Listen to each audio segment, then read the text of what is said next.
Hi guys, so welcome to tonight's evening love reading. Ooh, mood lighting, sun setting, and me. So as you can tell from the title, for this video we're going to be taking a look at, well, who are you attracting at this time or next? If you were to meet somebody, what kind of person would manifest for you? We're going to be taking a look at who you're being in this connection. We're going to look at why this person is coming into your life. Some of you, and any, of course, get any messages and advice that need to come through. Many of you who are watching may actually have someone in mind, and that's totally fine. If you felt guided to this video and if it resonates for you, then there's something in there for you. Some of you may actually just be like me and like, hey, I don't have anyone in mind, but I'm interested in knowing who would come in based on the energy in my field at this time. If I were to, get that ball rolling, or if somebody were to show up, what can I expect, right? Because remember, we're reading the energy in your field, and that's how come we're able to get a read on who is coming into your physical, whenever that is, because based on the way your energy is vibing right now, that's what you're going to attract. Alrighties? So, as you saw from the thumbnail, there will be 5 piles. Go ahead and take a look here. Card number 1. Ooh, no other visual markers except for how you feel about it. Does this feel like you, card number 1? Or does card number 2 feel like you? I do want to say that, bam, card number 2 actually came out with 2 cards, which is pretty shocking. Or are you belonging to card number 3? Or perhaps you feel more drawn to card number 4. Okay, card number 4 pulled on 2 minutes and 22 seconds. But wait, if you don't resonate with any of those, perhaps you resonate with the house card. Card number 5. All right. So once again, we've got 5 options for you. Now, if you've never done a pick a card, please know that if you feel drawn to any of those decks, go ahead and check them all. Some people do like to watch all of it, watch the whole reading. I'm one of those people, just to see what jumps out at me at different times. And some people, and sometimes this is me, are just drawn to one deck. This is usually me. I'm just like, I know which one it is. Boom, and I go for it. So either way, you have pile 1, pile 2, pile 3, pile 4, and pile 5. All right, so let's jump right in. So welcome, pile number 1. If you selected pile number 1, then the energy that I'm getting for you at this time, at 3 minutes and 33 seconds, is 8 of Cups. I also just heard and saw the words attorney. So I'm not sure, before you start saying, oh my God, am I going to attract an attorney? Hold on. I'm just getting that word, attorney / magician here, with a side of shadow. So the first thing that I'm going to be looking at is, who are you? Who are you? You vibe very much as somebody who tends to be a little bit secretive in some of the things that you do. When I got the word attorney, of course it could, however it hits you, it's going to hit you in whatever way it is. But it kind of gave me a little bit of insight into you, a little bit of an aspect for you. You tend to vibe a little bit like a, I don't want to say a pessimist, but you're busy looking at life giving you lemons as opposed to turning that into lemonade. Your career is also featuring pretty strongly in your excuse me, in your field. So that's either because you struggle to get a job, or holding a job down, or it could be that you are a career person. But I feel that it's very, very interesting that you are being represented, you, by the Eight of Cups. And that tells me that one of the things that you take pride in this lifetime is being able to walk away from anybody and any situation and anytime you please. You see the way my hand is doing it? So there's a little bit of a pride thing. Like, I could leave whenever I want. I am so above all of this. I can do this. I'm not beholden to anybody. So it's you feel very independent, and that is a source of pride for you. However, I do have to point out, because you do know if you follow me, that I am a shadow worker and I am an intuitive counselor. So, you know, we go deep. We're looking in at the core wounds. We're looking at the traumas, things like that. So I do feel that this emphasis on independence, see how the card's already moving over, right? Exactly. We got you. We got you. This emphasis on independence is actually a defense mechanism. And it's a knee-jerk reaction to trauma in your life. It's like, well, I'm independent. I'm an independent woman. I'm an independent man. I'm an independent, you know, and I don't need anybody else. But you see how easily these cards moved over to accommodate somebody else? You're looking for a partner, and it's coming through very clearly. Love you, but I gotta say timber, right? And so you can't fake the funk over here. You would love to have a partner in your life. Your issue, though, is that you tend to, it's so interesting. Your issue, though, is that you tend to, I don't want to say, it's interesting. It says, my conscious mind is like, do they? But my spirit mind is like, yes. You tend to fall for whatever comes your way. Now, when they say that, the question is, what are you falling for? Each of you will fall for something different. Some of you may fall easily for whatever person comes your way, tells you whatever story, so you'll believe it just like that, even though you'll tell yourself, I'm being careful, I'm this and that. You're more prone to just, as much as your defenses are up, you're prone to fall very easily for things. It could also be about marketing or just whatever. You may fall easily for certain things.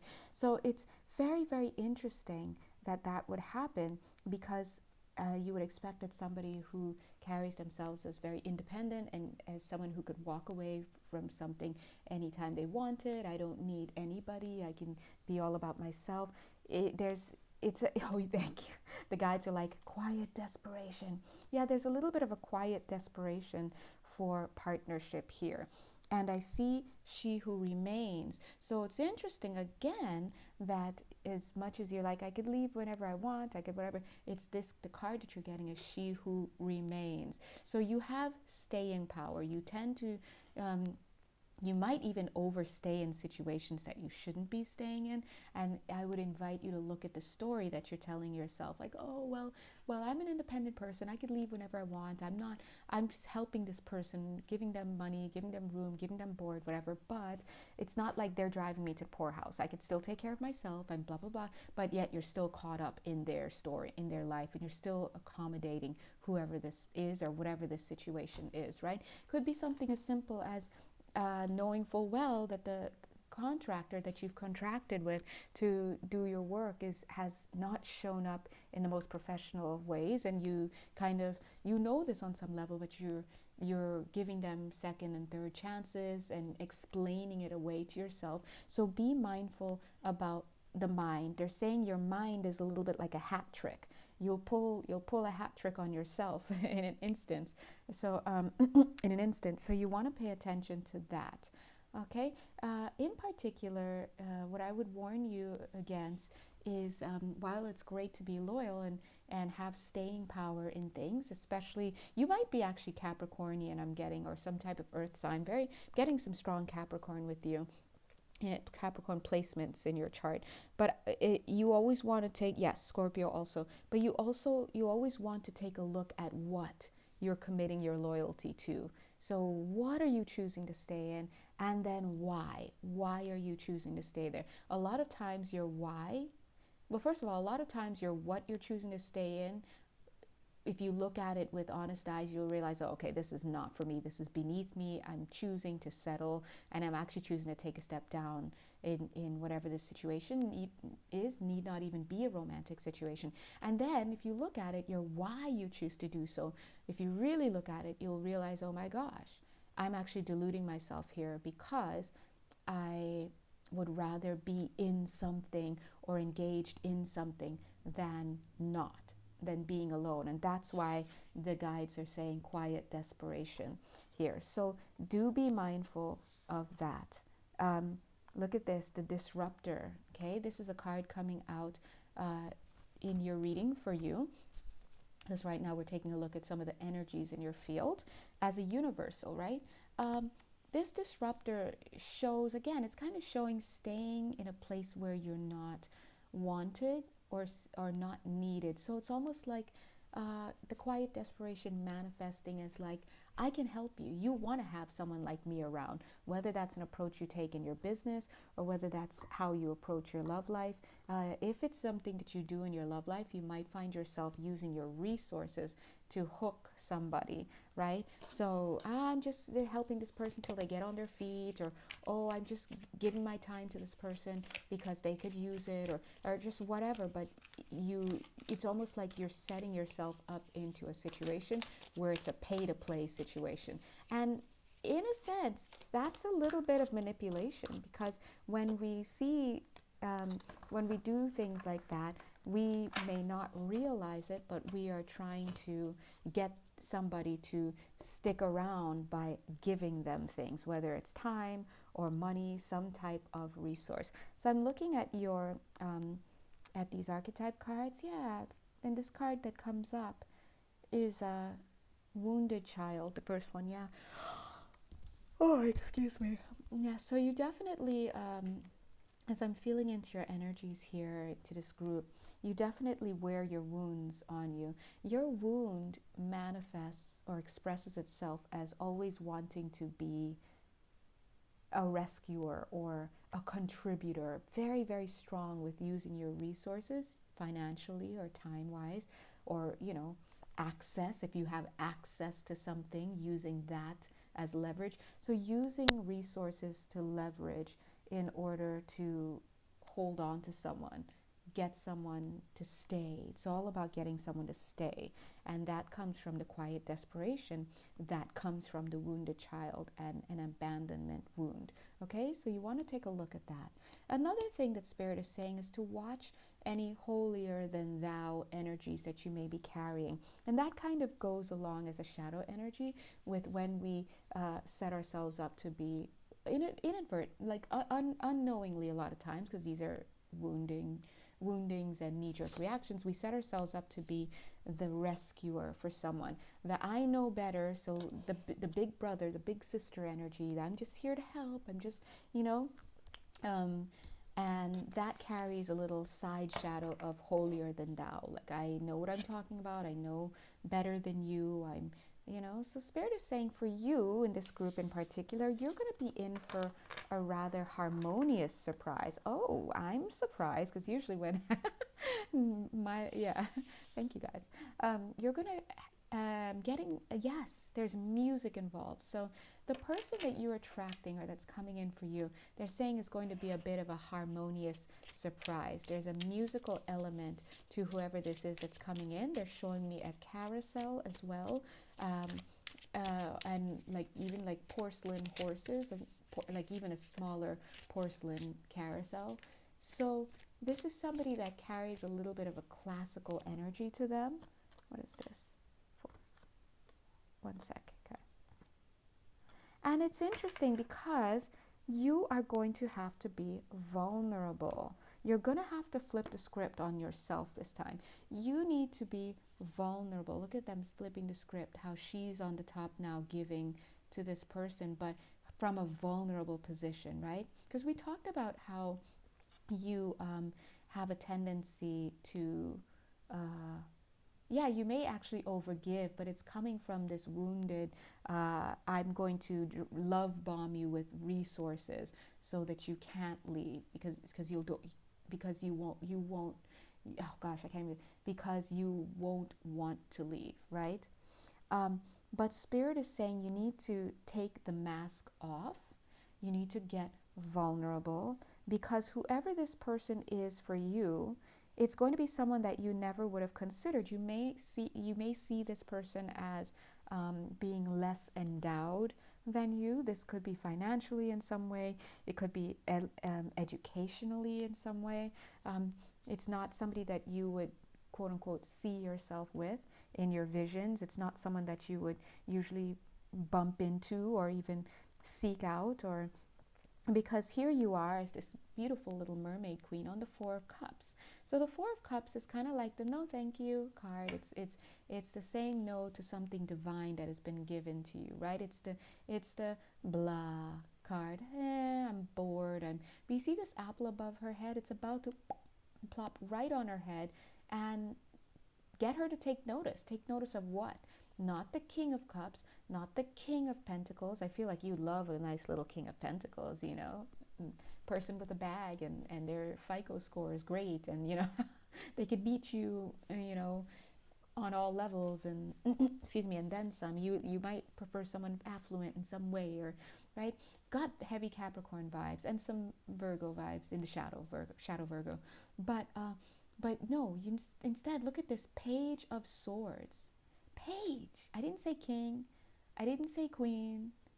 I said the page. Here's the Page of Swords. Out for a walk one day. Not even planning on anything. This is not someone who's got this full plan going on in their life. They're not out there and you bump into them because they're in the middle of some major, life plan. No, you just happen to bump into this person who's being themselves. And I have to be honest, this person feels very honest. This person feels like they're honest, they're easily surprised, they're in their integrity. Look at how surprised this person is when you offer them whatever you're offering them, right? Look at how she's in a vulnerable position. She's offering coins. Now, this girl up here representing you, male, female, gender non-conforming, right? This girl offering coins to this person. In the past, this person would have been like, yeah, I'm here for it. Keep pouring, whatever you want. But actually, no. He's looking at it, he's like, what is this? Because if he already has something in his hands, I'm sorry you can't really see it because of the focusing on my camera, but he's holding a lamp, like a genie's lamp. And it's interesting because look who's manifesting with the lamp, you. And so here you are showing up as a wish fulfilled for this person. But I feel that this person won't understand you at first, because the way that you're choosing to show up with the mask in this person's life makes you unreadable to them. You're not yet what they wished for. And let's explain that. Let's say that they wished for a partner they could go exploring with, or hiking with, or just, I don't know, I'm just drawing upon some stuff here, whale watching with, or something fun, or hit bookstores with, or do cooking classes or some type of classes with, or just learn with, or just have fun with. And then you show up saying, in your red bottom heels and your full-on acrylics day one, no fill needed. You're not what they wished for. And the reason why is because you're in your mask. You're not vulnerable. Now, I'm not saying that just if you like your, red bottoms and you like your acrylics and all that you're wearing a mask. That's not what I'm saying. But in this story and this situation, that the scenario they're painting, it is, because that's not who you really are. And in fact, the card that's hanging out right here is she who surprises. I think you are going to have to make a little bit of a journey here for yourself. You're going to have to allow yourself to be vulnerable. Who am I if I put on a pair of Chucks and I'm not wearing my red bottoms? Who am I if I take my acrylics out and I just put my hair up in a bun?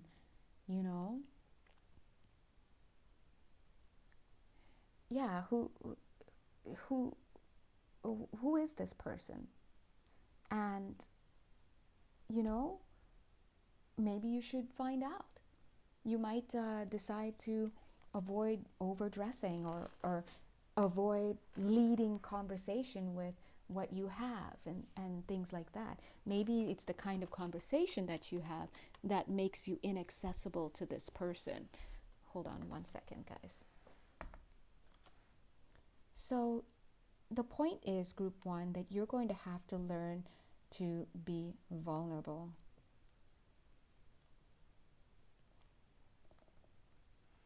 One second.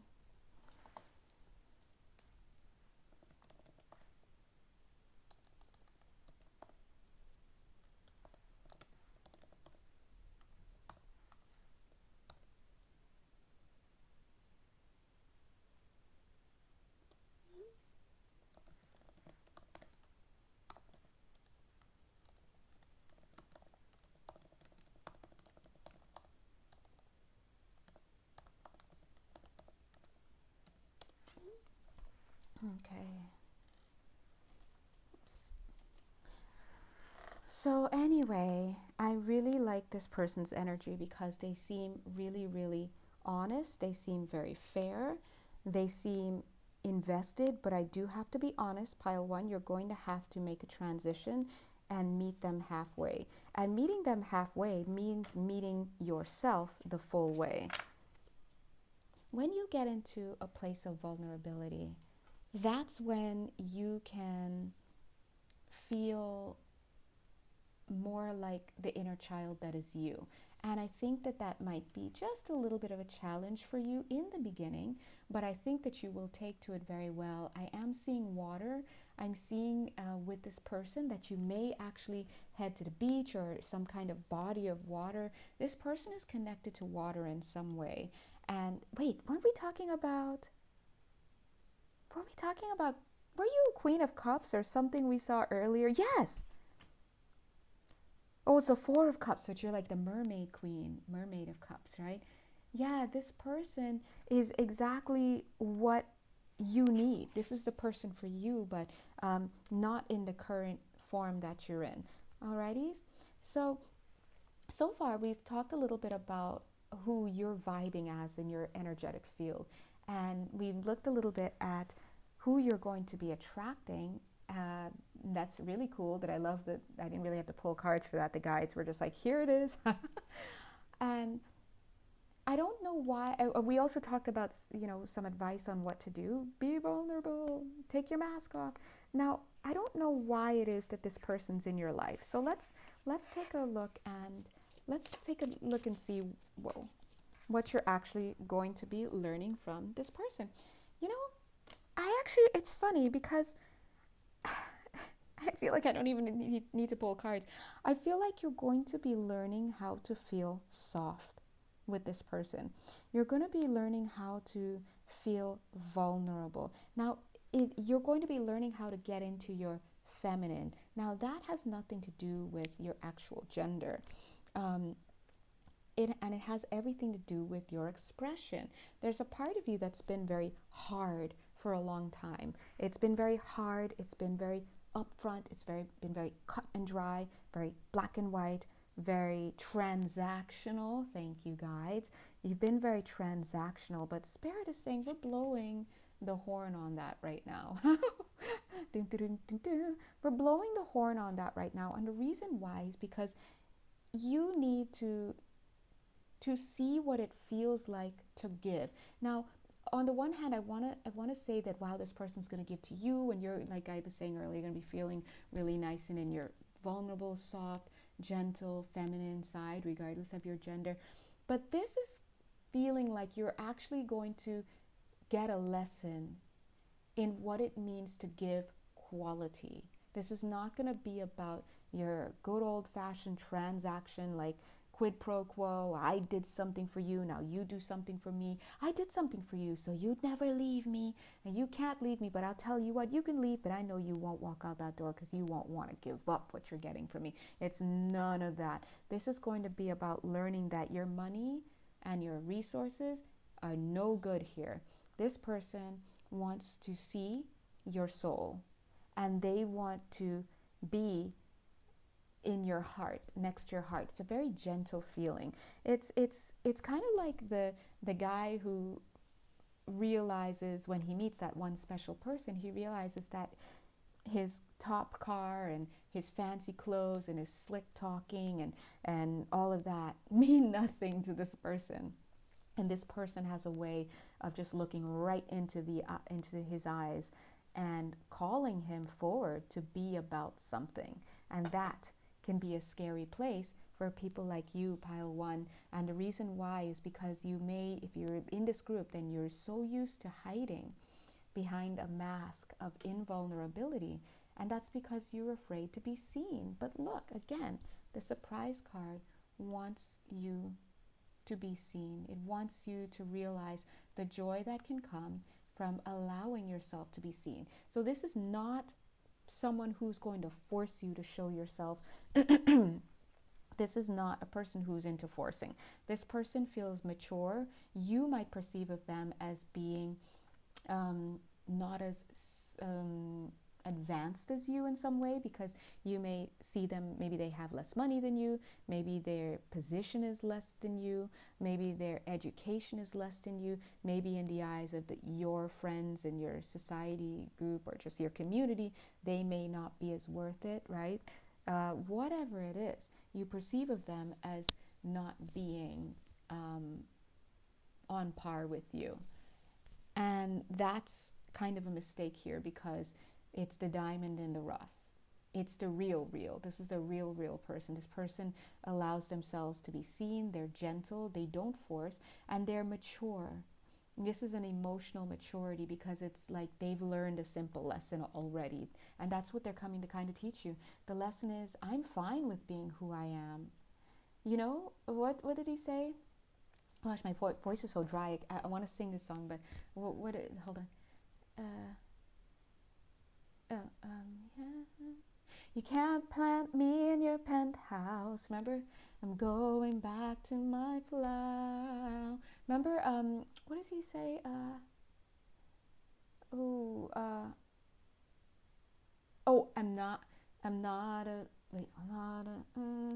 not a present for your friends to unravel. Yeah, something like that. Anyway, goodbye yellow brick road, right? So he's learned a long time, or she, whoever, has learned a long time ago that I may not be what everybody wants, but I'm happy being me. I'm fine with who I am. There's nothing wrong with me, no siree, right? This is that person. So I just want you to know, it's about you learning to love yourself and be okay with yourself. And in so doing, you will find that, this will be a really good match for you, a perfect match for you. This person vibes as younger, by the way. oh, this person's younger in energy. It could be because they're more loosened than you. What is this? The Chariot card. Look at them. This is a blessing over this connection. They're like, because you guys are the cats, and Spirit's like, go forth and conquer, my cats. Go, go. Ooh, I just got that for some of you, this is someone you may have passed up in the past. You might have passed this person up in the past. You might have, not everybody. For a lot of you, this is somebody brand spanking new. That for some of you, this is someone you may have passed up in the past. You may have made a decision to pack up, move. Maybe you moved and they were no longer an option. And if you did move, it would have been in reaction to like a job of some sort, right? So anyway, you just got the Chariot card and you're getting the Fool card. So this is your chance to have a new beginning, okay, pile one? Don't disappoint. I'm just kidding. It's your chance to really put your best foot forward, love yourself, and be you. Because I'm just gonna let you know, this is not a person you can fool. They're gonna look at you right away and be like, and you're gonna feel it. You're gonna be like, they're gonna be like, and then I'm like, So we don't want to be having any of those going on. Okie dokie. So that is your reading, pile one. Love is coming in when you're ready, but you are going to have to allow yourself to be vulnerable and be yourself. Capiche? Capiche. Funny that I said it that way. Maybe that's for somebody. It's supposed to be in that language. All right. Adios. Bye. Oh, hey, if you'd like to have a personal reading with me or an energy healing session with me, hit me up on my Etsy page. I do also offer a Swan Rose love reading, which is pretty fun. So anyway, see you later. Okay. Pile number 2. Hello, pile number 2. Welcome to your reading. So pile number 2, if you felt drawn to any of the other piles, please go ahead and check those out as well. But I have to be honest, pile number 2, you came out with 2 cards. And I know exactly why you came out with 2 cards, because you're Gemini. Just kidding. No, I don't. I'm just kidding. Maybe somebody here is a gem. I don't know. Geminis. No, the reason why they came out with 2 cards is because you have some contradictory energy going on. When I felt your energy in the deck, you felt very,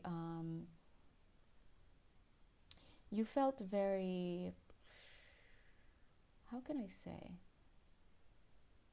Yeah, contradictory, very, well, I just heard the word hallucinatory, but okay, maybe the guides are, thanks guys, they're chiming in with that. Conflicted. You're like here, you're like manic. Yeah, manic almost, like left and right. No, and in fact, look at these 2 cards, if you see. Look at the Roman numerals. Right? We've got IVVI. 4 or 6, it doesn't matter, but we have the IVVI. It's like these 2 cards are just like, right? So I'm also getting an energy I can't really. So first, let's start off by looking at who you are. Let's see who you are energetically. This is who you are. I'm feeling a very haughty energy, HAUGHTY. To your field, it's a little bit sharp. It's a little bit straight. It's a little bit, it's a little bit, I want to say, I heard the word caustic, but offensive. Not offensive like you're offending me. Offensive like you're on the offense. Like you're already attacking. You're already in, defensive. Defensive is what I want. You've got a very defensive energy, but it's a little bit like you're on the offense. You're attacking already. So what's going on? Talk to me. Why you like that? Now, I'm already answering that question. In your energy field, some of you may have, all of you, I don't know, you may have dealt with bullying growing up. But I have to tell you, in your field, I don't know if you are conscious of this or connecting with this, but there is a real energy of you attacking the world. Now, A Course in Miracles teaches us that when we see attack everywhere, when we see the world as unsafe, and because we feel like we're being attacked by people and places and things and situations, that's because on some level we're unconscious of we are attacking the world, because you cannot get out of the world what you don't put into it, right? People just have this false belief that at the conscious level, I didn't do that, so how did that come back to me? Well, you can't, just because your conscious mind can't connect to it doesn't mean you're not putting a signal out. The signal that you're putting out is coming from another aspect of you, at a different level of your field, at a different level of your consciousness. You're like a blaring magnet for all sorts of stuff. You know. So just want to let you know, 33 minutes 33 seconds, just because you're not aware of it doesn't mean it's not happening.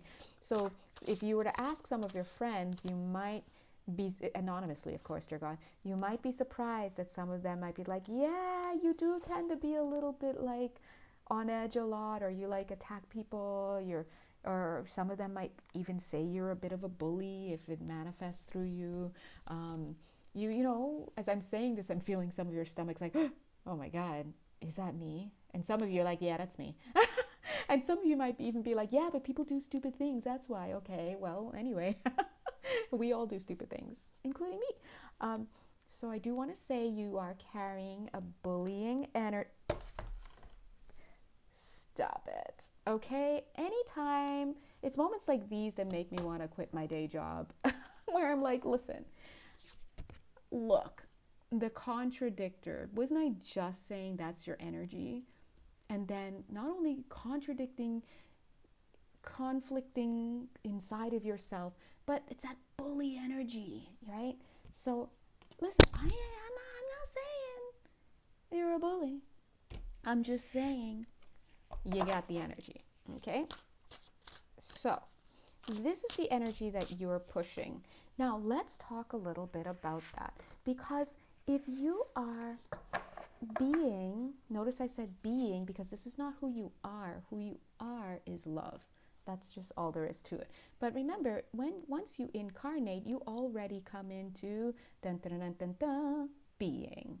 Not only in the sense that you're in a being, like you're a being and a physical being and you're, you know, whatever, but you come into the state of being, which is ultimately temporary, right? But you are, when we speak about are, that's about absolute. So you are love, but while you're here at this point, you are being like this. This is the energy that's coming off of you. So let's take a look here. The question is why? I'm seeing here that you're pushing against something. This seems very familial. So some of you may have a story, a narrative, an origin story about having to fight for everything that you've ever had to get. Maybe you had a lot of brothers and sisters. Maybe you come from a culture where you're pitted against others and accomplishment is everything. Maybe you say, my father was an angry man and so I am an angry man or woman or gender non-conforming. Whatever it is that you are saying, your origin story may be something that you have in the back of your head to corroborate this. But one of the biggest lessons that you're going to have to learn in this lifetime is you don't have to be anything that you don't want to be. So if you're being this way and you're aware of it, and now you are, especially if you connect to it as we're talking about it, you can change that story. Change it with this by changing the story first. Because as much as you like, Jay, I thought this was a love reading. I'm like, hey, it is a love reading. But when we do quote unquote love readings, all we're doing is looking at your energetic field and looking at what you are being a magnet for in a very dominant way, right? So we're looking at the active energies and what you're calling in, whether you're aware of it or not. Clearly, you're not going to be wanting to call in someone who's going to, come in for this energy, but it's my job and my privilege, God bless, to let you know that this is a signal that you're putting out there as well. So you may find that yes, thank you guys. You may find that the people that you surround yourself with may find you off-putting. You may attract people who you feel a disgust for. You may find yourself, what's the word? Not ridiculing, not deriding. Oh, come on, English words. You may find yourself, I'll use a phrasal verb, talking down to. Sorry, I teach English. So you may find yourself talking down to or talking down about your exes or people you're in relationship with.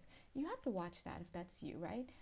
It's critical. That's not the word I was looking for, but you criticizing. That wasn't the word I was looking for, but it does the job. Thanks, guys. You may find yourself being very critical of others, criticizing. They're saying cable. So for somebody here, your guides are really, they're letting you know, they're airing you out a bit. They're saying cable. So somebody here may have been dealing with a cable person who came to install their cable or something, and you may have, or something related to a cable, and you may have been very, now's the word to use, derisive. And now it's time to use that word, very derisive towards that person. So just watch that, right? So I want to find out why. I do feel that growing up, you may have had a chip on the shoulder. You may have perceived of yourself as being picked on or not not being given your fair share of something. So now we're looking at imbalance, a perception of imbalance, right? And imbalance edging into the realm of injustice. So I didn't get my fair share of something. I have to now go out and get what I want, it's a chip on the shoulder, is what the guides are saying. So how does that manifest in a relationship, right? Spirit is saying this is not sustainable. So if you found yourself in this position, and I say found yourself in this position because I do feel that for somebody, at least one person here, you became that way after maybe your last connection. So if you found yourself in this position because the pendulum has swung way in another direction, it's time to recognize that this behavior is, they're saying, unacceptable. Ooh, they're saying it's unacceptable behavior and you have to be accountable for it because it's unsustainable. Now let's take a look here. Is this you or the person that let's see. Interesting. Okay, I'm going to come back to this because I'm wondering if this is okay. No, I'm not coming back. I'm getting it now. I'm feeling just like pile one, you might be in for a nice little surprise when it comes to the honey bun that's going to be, coming in for you. Of course, please, please, please. Now let's take a look. This is you. See the mirroring?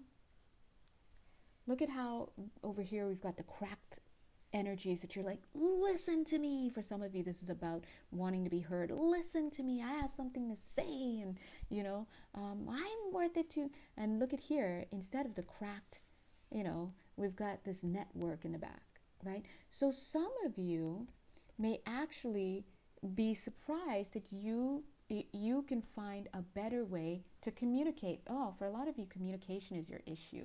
You may not feel heard, you may not feel seen, and so you may barge your way into other people's consciousnesses. Interesting. Into other people's consciousness. Like, what? What? It may be like, you better listen to me. I have something to say, and how dare you not listen to me? And so Spirit is saying your challenge is to find better ways to relate. Find ways that you are similar to other people more than finding how you're different. Because when we go to attack onto the world, well, first of all, again, as A Course in Miracles teaches us, when we perceive of being attacked, that's only because we're actually the ones attacking the world. Why? Why are we attacking the world? It's because we have a misbelief about the world, like the world is an unsafe place, or even, more, I deserve to be hurt, or whatever it is that you're believing on an unconscious level. It manifests as you seeing the world as a place that's attacking you, and so you attack in response, but really it's actually you're attacking preemptively and manifesting attacks upon you. So Spirit is saying, start changing your beliefs by looking at this core belief that you are other, you are different from everybody, no one's like you, and putting judgments on that. Instead, look at them as, try to find the similarities, and look at how you both feel happy when you watch Kevin Hart because he's funny, or you both, you all like the same, wow, we all like ice cream, wow, start small. And then start to allow yourself to be more vulnerable. And also they're saying you have to learn to respect others. Because I feel in this group that you don't have respect, like you don't have respect for others. As much as you may be like, yeah, I do, I totally do, I try to, and I show people respect, I do this and that, and you may take those actions, but you don't necessarily have it. Case in point, a lot of women, God bless, they're like, I want a man, I this and that, but when I look in their energy field, they're like, F men, I hate men, I don't respect men, they're all dogs, they can't do anything right. Like, hello, how do you expect a man to energetically respect you? Or how do you attract a guy who's carrying the energy of respect when you're not, right? That's the energy. 44 minutes, and I said that. So you have to learn to respect others. You have to learn to accept the differences in others. You have to learn to accept that not everybody's here to listen to you, that you're not entitled to tell anybody what to do, let alone to have them talk to you about the weather. So, and that's why this other card came out, because I was like, what are we seeing? Look at this. The silent. Look how happy he is.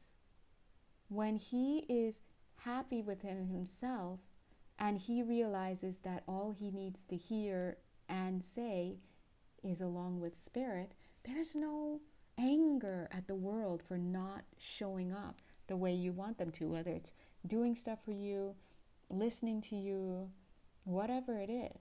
And the judgments are gone. And when you're happy and in that place of self-fulfillment, people want to connect with you because they're not feeling this pushing away.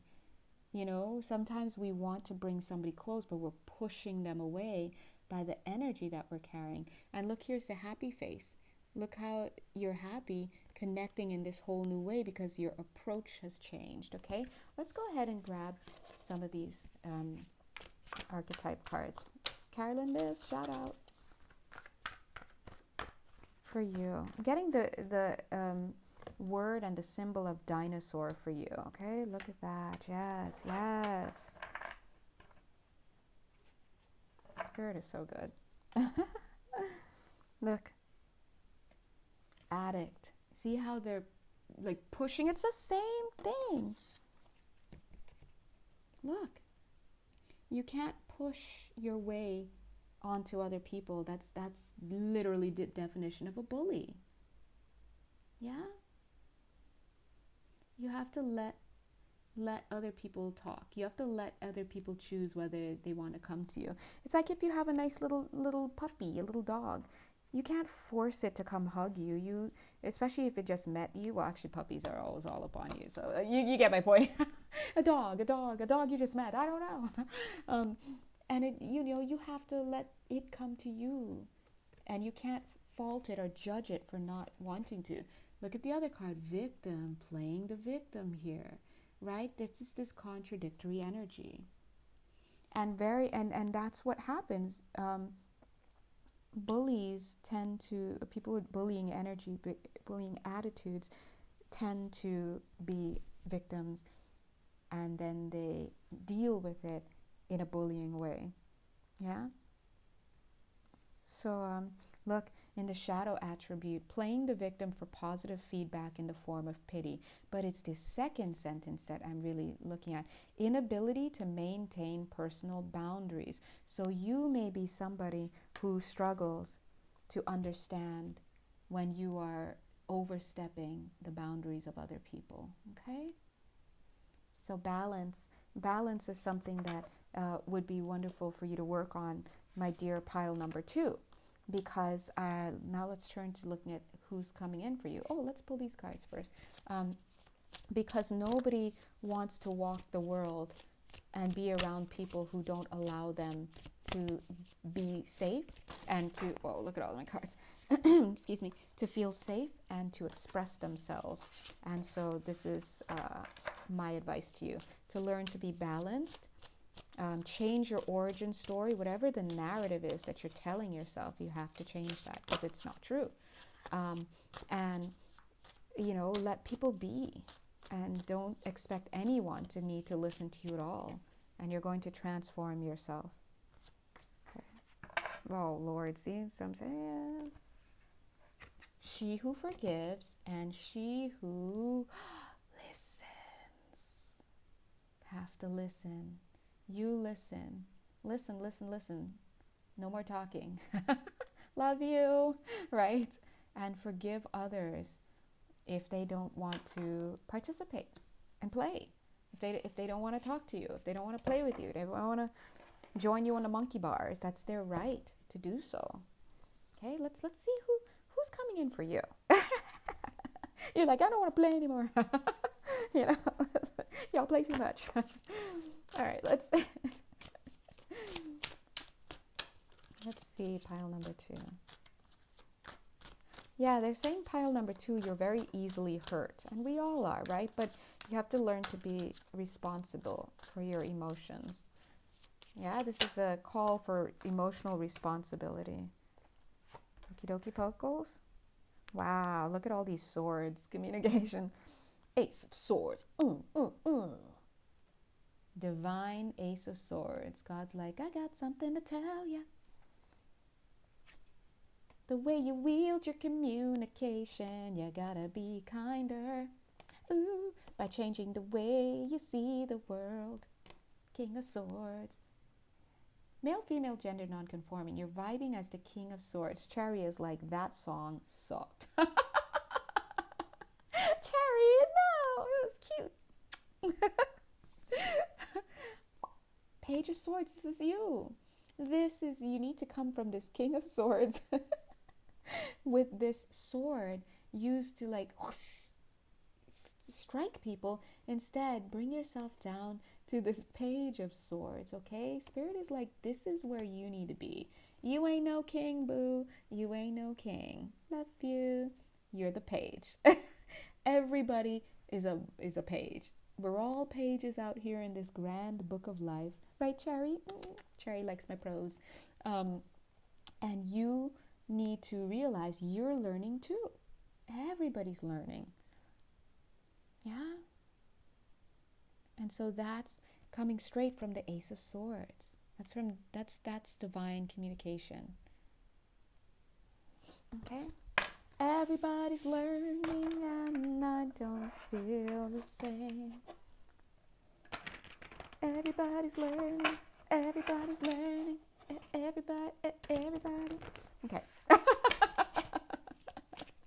A little remix, not only of the lyrics, but also the sound. Okay, let's see. Well, okay. Well, this is a love reading. Oh, look. Yeah, see, this is you, pile 2.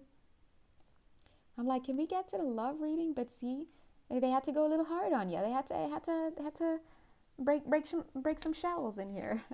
You know, gotta get in the brain a little bit here. All right. Yes.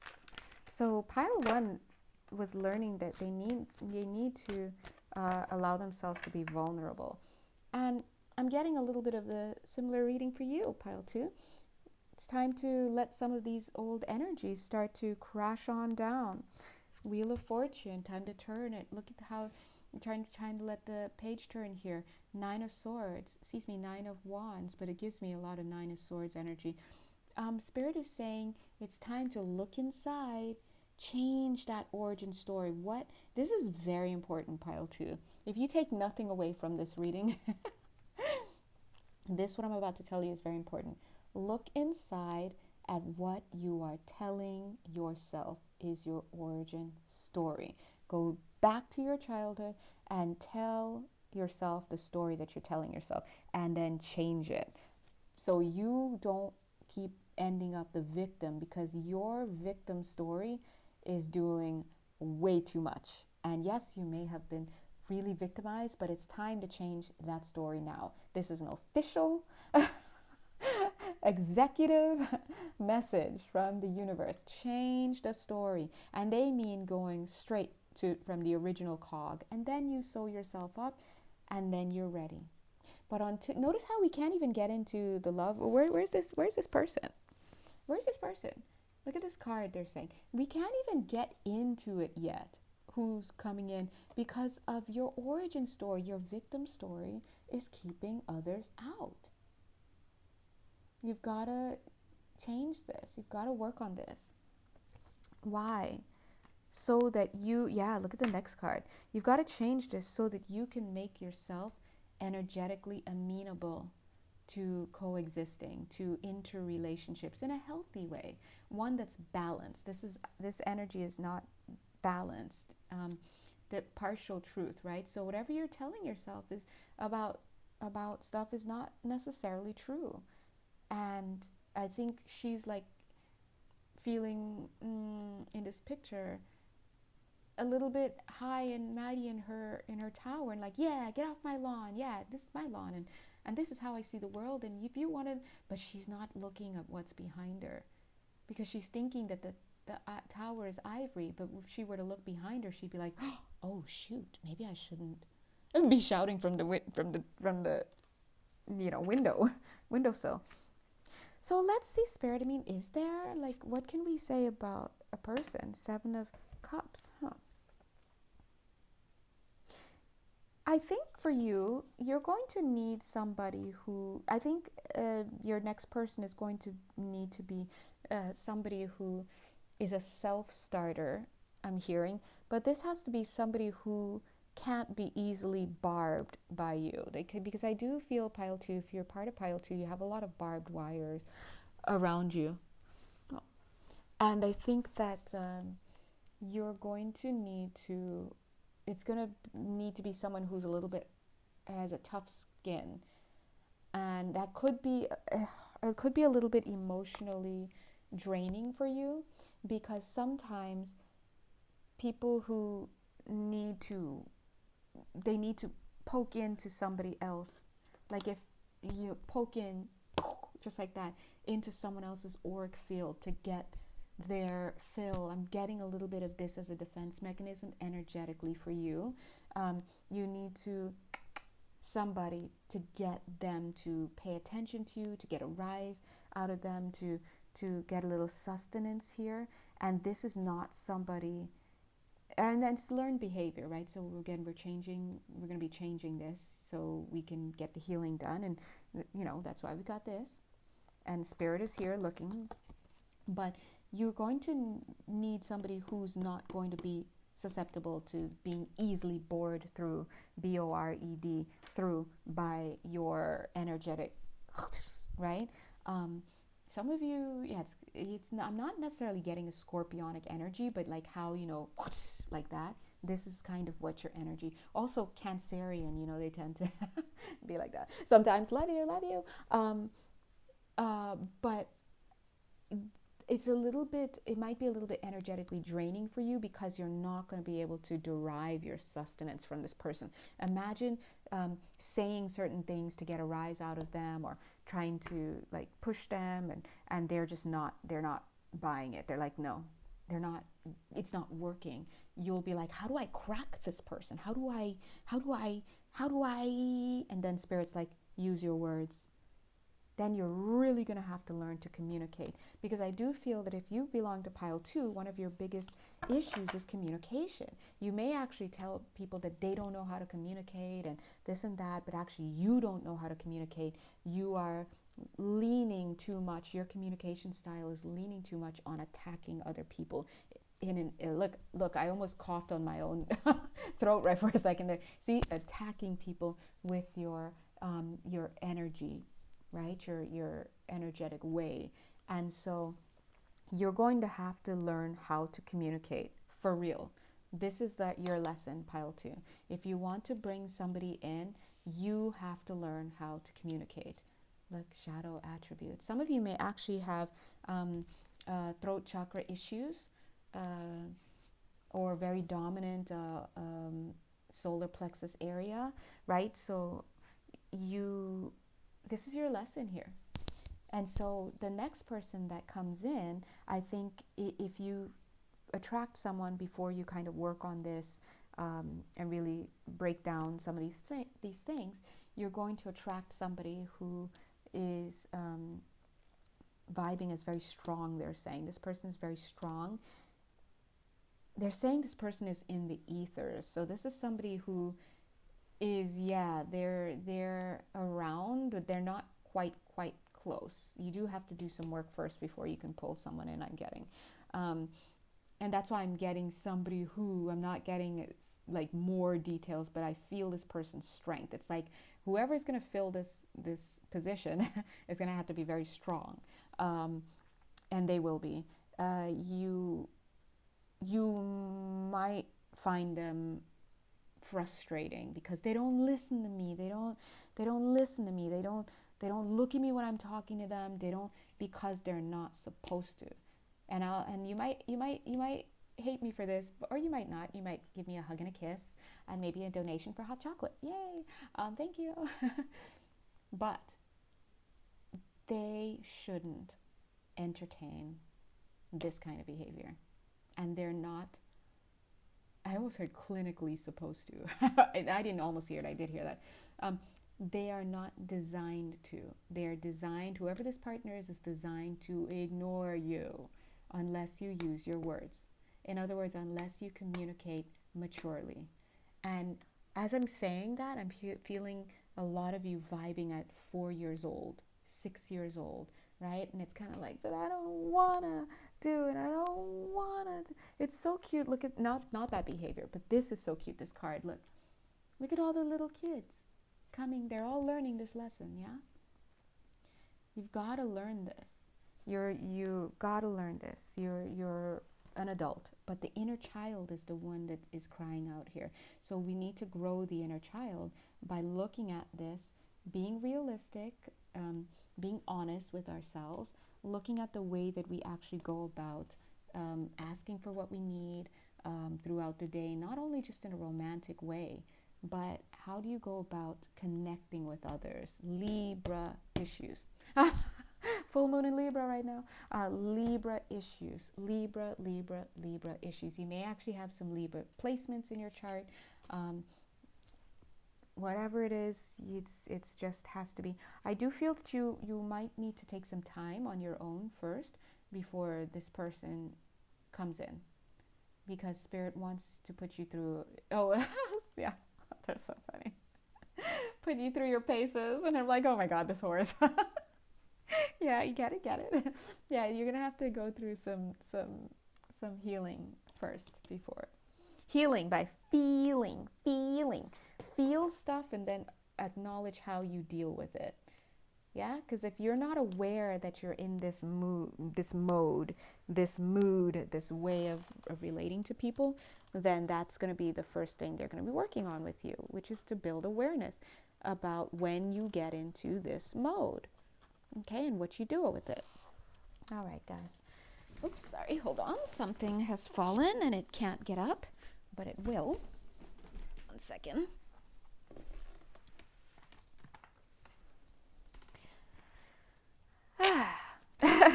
Seven of Cups. All right. So anyway, pile 2.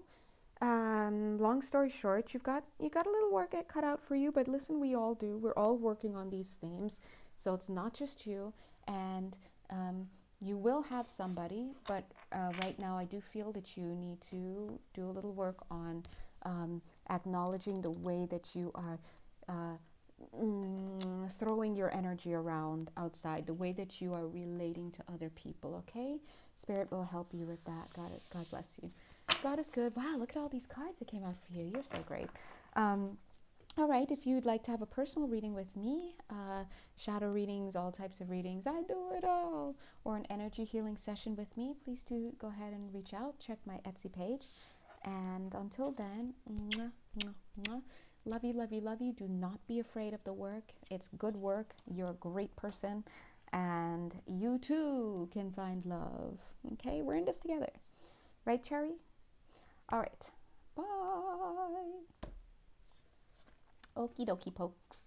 Let's go to group 3. Oh my gosh, it's an hour in and we're only at group 3. Love you, group 3. Oh, group 3. Ooh, I just touched your card. Feels very entrepreneurial. I just had a little, oh, what is that? Hold on. Oh, so funny. I feel it. It feels like a little bit like you own a little shop, like a mom and pop shop with somebody. Do you have your own business? It's cute. It's like a little shop energy. Not a little shop of horrors, of course, God bless. But that's a shop too, right? So like, trying to make money. Oh, might be jewelry for some of you. Could be coffee? I don't know. Anyway, bicycles. I'm just getting some bicycle connection. Anyway, let's pull the cards. I also feel the energy of compassion around you. So let's see what's going on with you. Who are you? Very, oh, I don't even know how to, some of you may have Aquarian placements. Oh, you might want to see the card too. See, you can't make heads and tails of it either, okay? This is actually the Knight of Pentacles. Yeah, look at that. Let me just take a look. Yeah, I'm stopping short of saying very creative, because I want to say very creative, but I feel like that's not the dominant energy that wants to come through here. Ooh. Okay, here it is. You're a person, if this pile resonates with you, you seem to be a person that knows what you like, and you like what you like. So I'm very surprised to see how fixed your energy is. Your energy is coming across as a little bit rigid, a little bit manic. You can go from 0 to 60 in terms of craziness, and I say that in a loving way because the way that it's presenting. But of course, if you have bipolar, I'm not really referring to that. I'm not. It doesn't. I mean, I'm using the words, but it doesn't feel like bipolar. It just looks. It feels like 1 minute you are, you know, you're 0, you're whatever, and the next minute you're like shouting at your, like, I want it quiet in here. I'm trying to paint. I can't paint if you're so loud. It's like that. That's the 60 that I'm getting.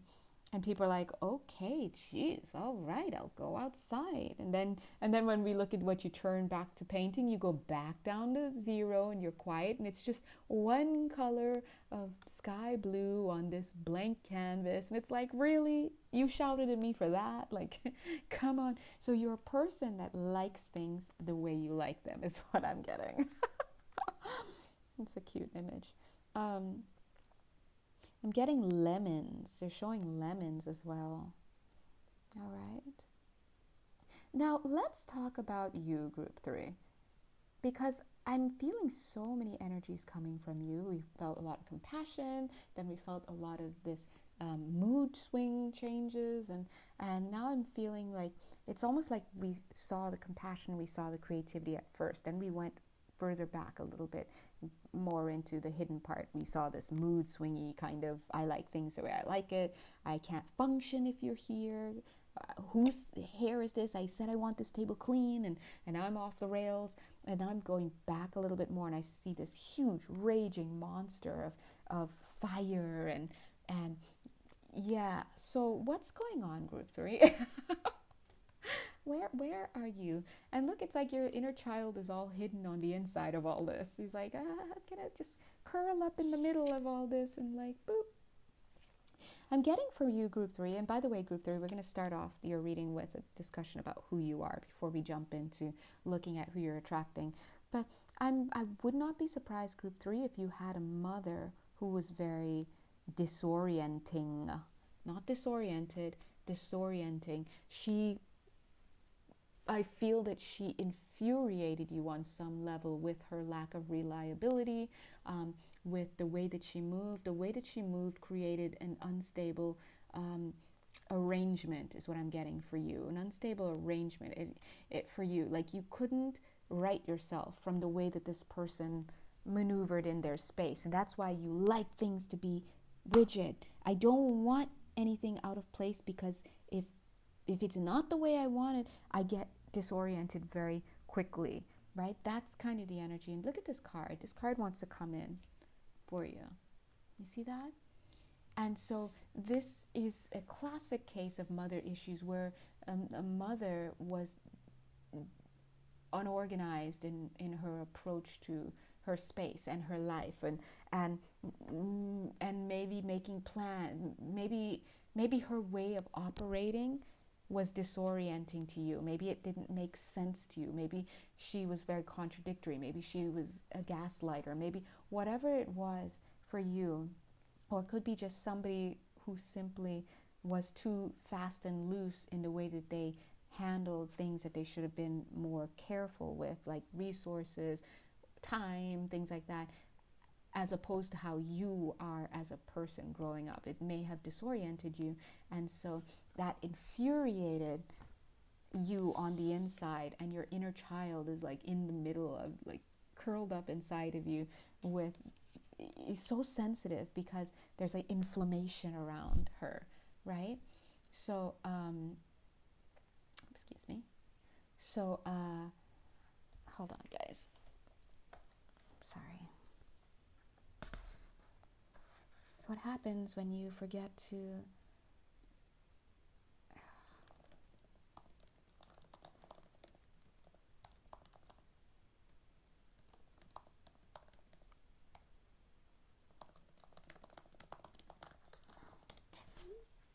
put on do not disturb? People start calling and I don't want them to knock me out of. I'm like, hey, I'm busy.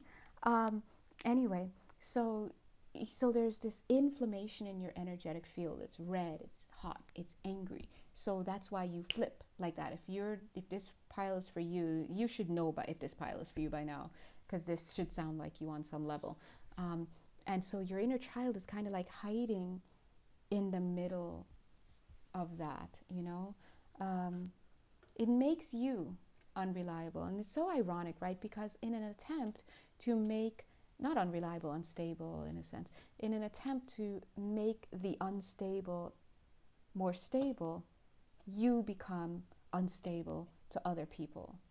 It's almost like, oh, what mood is this person going to be in now? Hey, you know, you might find people tiptoe around you, or they don't want to break the bad news to you. They don't want to tell you things. They don't want to speak their truth to you. They don't feel safe around you because for whatever reason. Maybe you may even express in a pathological way as a result, like twisting their words. You know, they say one thing and then you're like, you know, they're like, hey, this is actually what I'm trying to say.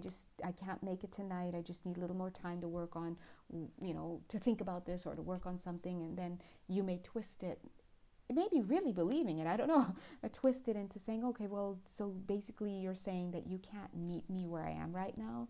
So basically you have something more important than I am, and it's gaslighting 100%. Okay, so this is what you need to look at if this sounds like you and you are in this position of gaslighting others and whatnot. You really, really, really, yeah, look at the next card. Yeah, you really need to be mindful of that. The squeeze, right? So depending on the level and degree of this, I'd say the word is dysfunction is what I'm getting, because I'm looking in the energy field. You may actually find it easy to manipulate others in relationship, whether it's romantic or not. I know some of you may be like, but I was manipulated, and that may well be the case. But remember, we're looking at you right now. So it's good to take a look and see how you may also be carrying some of these attributes as well. And you know, you guys know I'm a shadow reader, so you come for love readings here. You know we're gonna get we're gonna look at everybody. Let's see what else is coming up here. And the reason why it's important to look at you when we're looking at love and connection is because the energies that I'm picking up are going to be the energies that are going to be involved in magnetizing whoever's coming in, okay? Speaking of magnetizing, you might be, yeah, look at Don Juan. Yeah? You've got some Don Juan. Don Juan energy. So you might be like really charismatic. Didn't I tell you when I first like turned over your car, I couldn't even, like, the compassion that was there, and then we went back a little bit, and then we went back and we're like, whoa, hold on a second. Right? So this Don Juan energy is showing that you have a very attractive way to you, a very seductive way. You may be easy on the eyes. You may be easy to pull people in, right? But what do you do with that energy? Do you flip the script on them? Do you are you, you know, I guess it's going to depend on you. It's almost like it may be you might actually attract people that it's easy to gaslight if that's what you do, or, you know, whether you're aware of it or not. How are you managing your emotions? How do you go about getting your needs met? Sometimes if we don't feel comfortable or confident in asking for what we need in a healthy way, we go about and getting it in a roundabout way, a passive aggressive way, a gaslighty way. For some of you, you may actually be overbearing and may be very much in a manipulative place here. So I'm getting it's Don Juan energy in the sense that you're very charismatic. You've got it. You've got the lights. You've got, somehow you're the honey to a lot of bees. But what you do with it is important. Do you? Some of you, not all of you, but some of you may actually have that extra added bonus of making promises that you don't intend to keep. 14 minutes at 14 seconds. It was like an hour, 14 minutes, 14 seconds. Do you make promises to people up front? Now, this could be as simple as you telling people, oh, I can do this for you, or I will do this for you, or if we're together. But it could also be about representing yourself in a certain way that is not true, right? You may represent yourself as hold on. Excuse me. Hold on. Excuse me. As very sexy, as very sexually open, as very, whatever it is. And then when you guys get together, you may start to use sex and access to your body in a manipulative way to get what you want. This is not everybody, but I am seeing this energy present in pile 3. Okay, so that's again dealing with the attraction energy. You can attract people in, but then it's like, what do you do with that energy? And the next thing we do, see, what else are we doing? Well, this is not me either. But the next thing we're seeing here is the athlete card. Interesting. Like pile 2, you may have an origin story that's not necessarily true. Now, theirs is different. With them, they were playing the victim origin story, and yes, some were victimized, and yes, in for reals, but Spirit's advice to them was to rewrite their story now, because it's unsustainable. It's gone on too long. For you in this case, I'm seeing that you may actually benefit from creating an origin story that makes you seem more attractive, makes you seem more like a quote-unquote winner, it's like, do you have an origin story that you're not doing well in? Like, you know what I mean? So this is looking at a mask. This is, some of you may actually, and I don't even know if you believe what you're telling people or what this is about. I'm also getting that some of you may actually be looking at, in pile 3s, I wouldn't be surprised if some of you are thinking about a certain person, like you're not purely single, but you're looking for yourself, and you're instead hearing me describe somebody that you are thinking about in your mind. Do you understand what I mean? Maybe there's a certain person in your mind and you're hearing about this person and you're getting inside information. So you might be cross-watching unintentionally, inadvertently, or it could just be you. So whatever this energy is, Spirit is asking you to acknowledge acknowledge where you may not be your best. So it may be hard for you to be vulnerable with yourself, to be accountable with yourself. Maybe you feel safe in having an idea of yourself as being perfect, right? And nobody is perfect. It's what the guides are saying. No one is perfect. And so you may actually have some type of physical, something physical in your life, like maybe a certain feature of you that is designed to remind you that perfection does not belong to anybody, and that it's okay to not be quote unquote perfect. So some of you may actually be working with some type of handicap I'm seeing here, or you may have some type of feature in your appearance that bugs you or something like that. And other people might be like, this is not a big deal, but it's there to remind you that you are not to look for perfection, because I do feel that you might be a little bit overly oriented towards that. Okay, so pile 3, very interesting. So yeah, you've got to, I would love to see you become a little bit more integrated with yourself, because remember how we started with very charming energies, very this and that, and then we went back a little bit and we started to see some stuff coming up, and then we went back even more, and it's like, whoa, and now we're looking at these. So, and this is fine, because everybody has shadow energies, including myself. And remember that I am a shadow worker, so I read the shadows and people's energies, and it's a blessing, because once we know what the shadows are, we can start to work on them. right? So these shadows, as well as the places in our field that are not distorted, uh, these are all the energies that are attracting people. So let's go ahead and see what kind of person is coming in. Now, you may actually find yourself attracting people who don't stay around. Does that sound like something that you have? I'm also getting that you may actually like it that way, whether you believe it or not. It's almost like, because I'm seeing you might constantly, they're showing me this energy of you like, not hitchhiking, but it's almost like, or you could be holding a sign saying free date, or just a sign, and people will stop by, maybe they'll, or sometimes they won't, whatever, but it's like you're stuck in this place of just waiting. You're trying to attract people, yeah, but when they, if and when they come in, it's like they're gone quickly.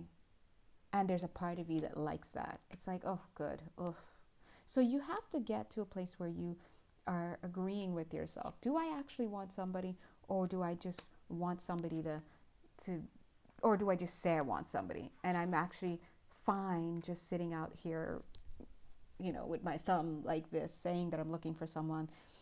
Because it's like, as soon as you get someone, now you're like, ugh, somebody came. Ugh.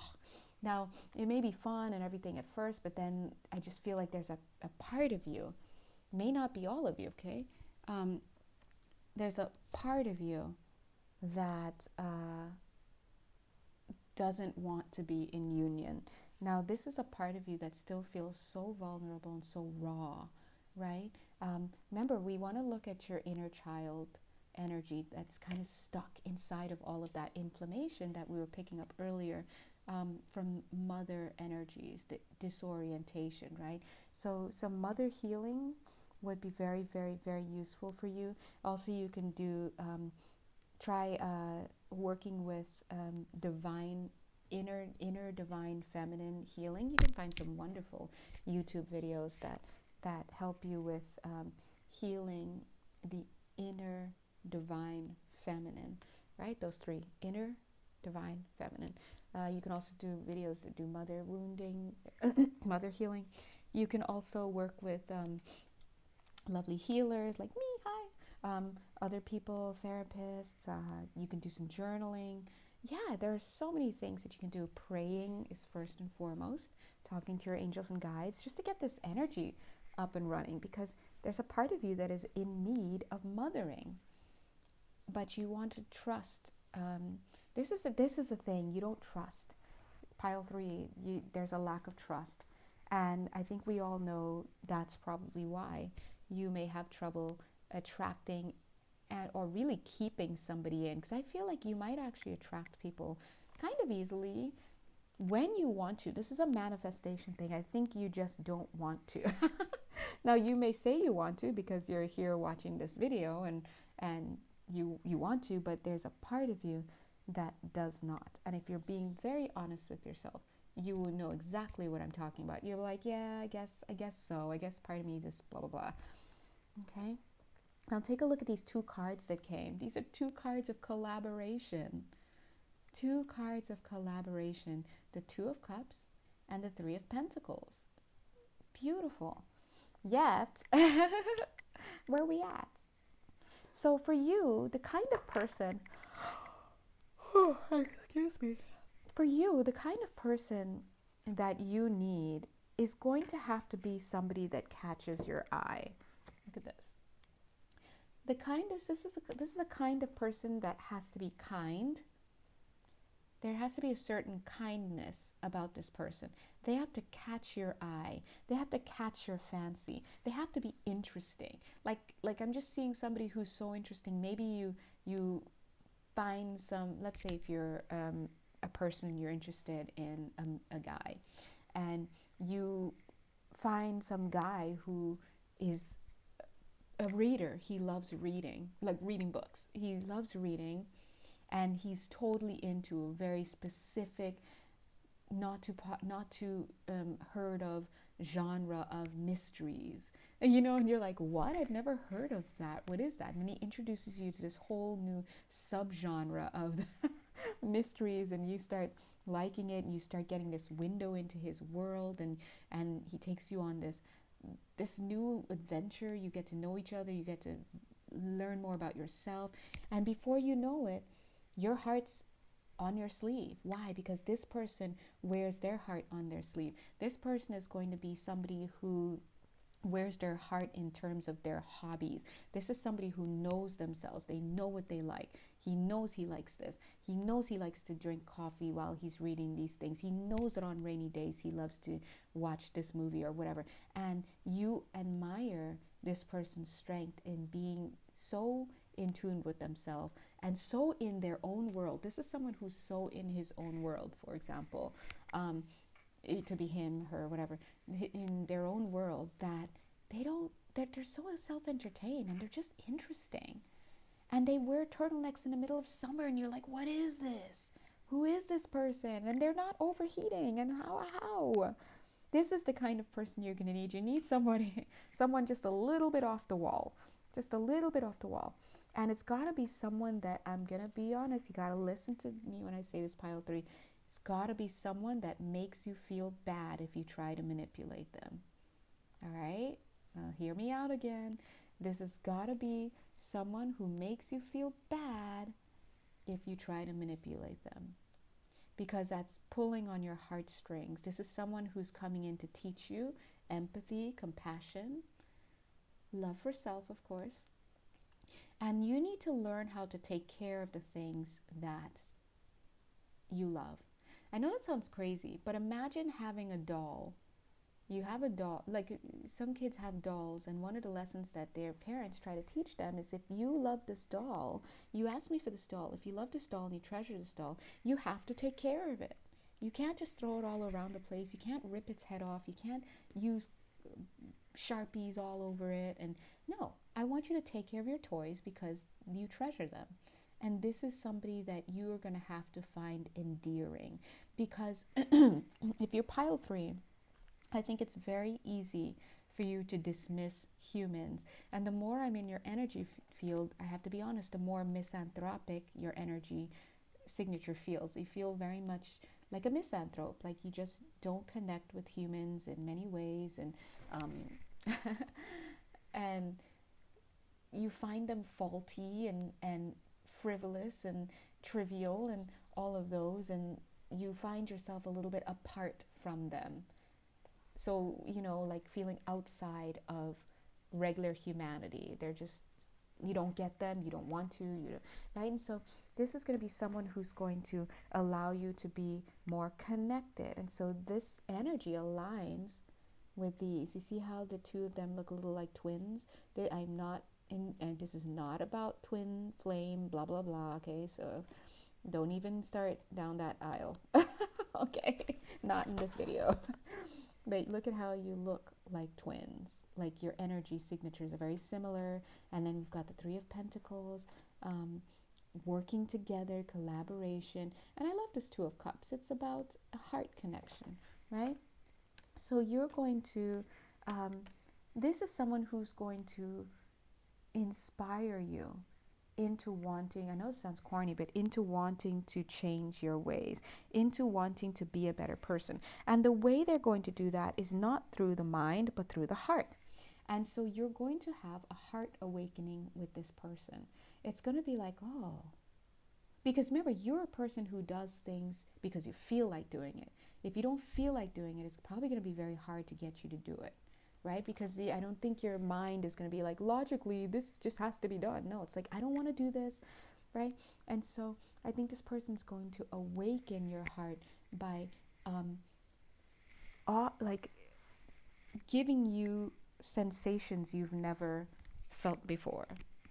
And you're going to so enjoy that you're going to want to hold them close. And you're going to experience what it feels like to want to not only hold something close, but to keep them around and to treasure them. But I also heard travel with them. So this is going to be somebody who you may travel with, you may do things with, you may, And I kind of want to say, don't get lost in this person, but I don't feel that you're going to lose your personality with this person. I'm not getting that at all. I think you're just going to be so intrigued with this person.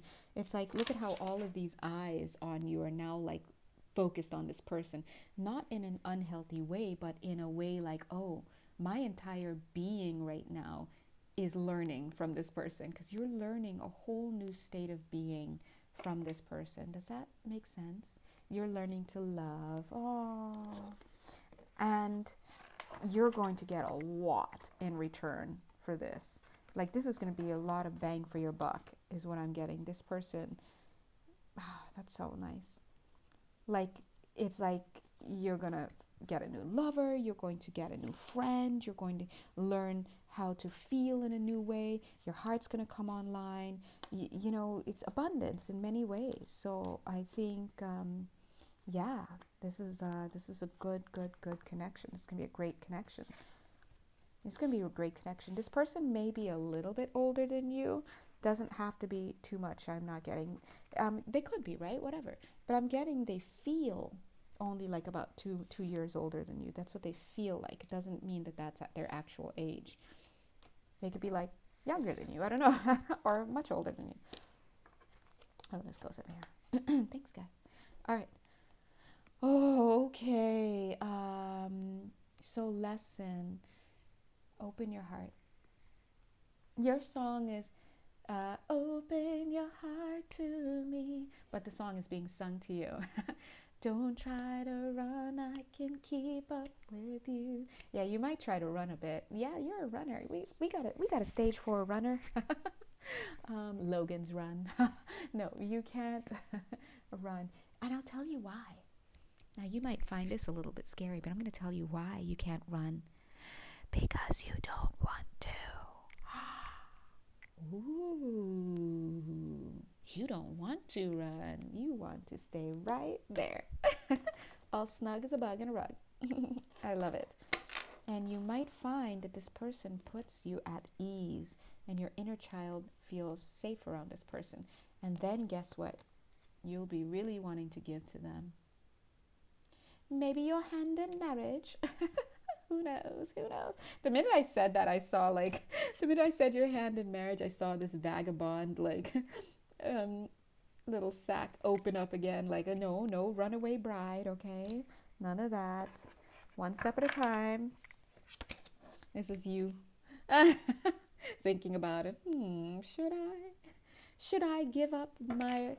Well, you won't be giving anything up, though. It's about... This is all gain, to be honest.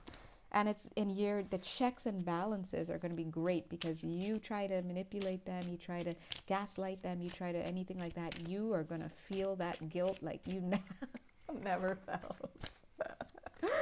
Which is good. This is good. And you know, that's good. It's very good. Because that means your emotional guidance system is going to be there helping you out. Okay? Okay. All right, 2 of Pentacles. There you go.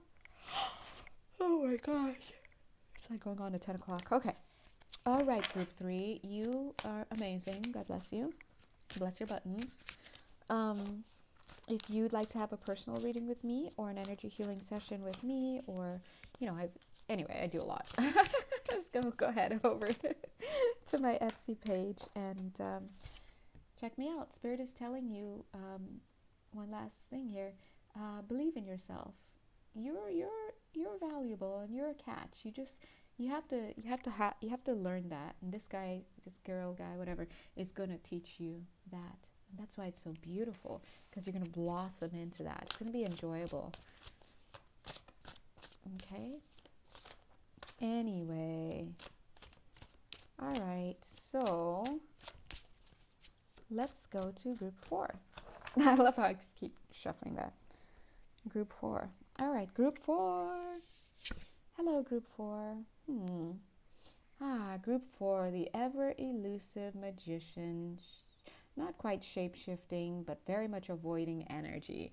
Now, it's the 5 of Wands, but I'm just reading the energy of this card. Even the card wants to hide.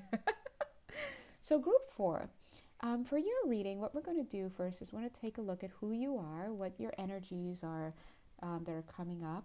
I'm hearing that you like to be the flame, the ever elusive flame rather than the solid log. Very interesting. Yeah, I'm seeing that. Huh. After that, we're going to take a look at who you're attracting. Oh, excuse me. Oh, it's a little bit late, but I'm here. I'm here. If you don't mind my yawning. All right, group 4. Who are you, group 4? Do you even know who you are? I'm getting that you know very well who you are, but you refuse to show yourself. I do also feel, group 4, that you may have a little bit of a Peter Pan syndrome, male, female, gender, non-conforming. Excuse me. You have a little bit of a never grow up, never grow up, never grow up, not me kind of energy. And then it's like, F you at the end. Wow. You have a very rebellious energy. Getting a little aqua energy, Aquarius, for some of you. Heavy magicians. Yeah, I guess gotta put it out there. You are giving me shapeshifter vibes. You know what? You're vibing to me like a shapeshifter who doesn't know how to shapeshift. Does that make sense?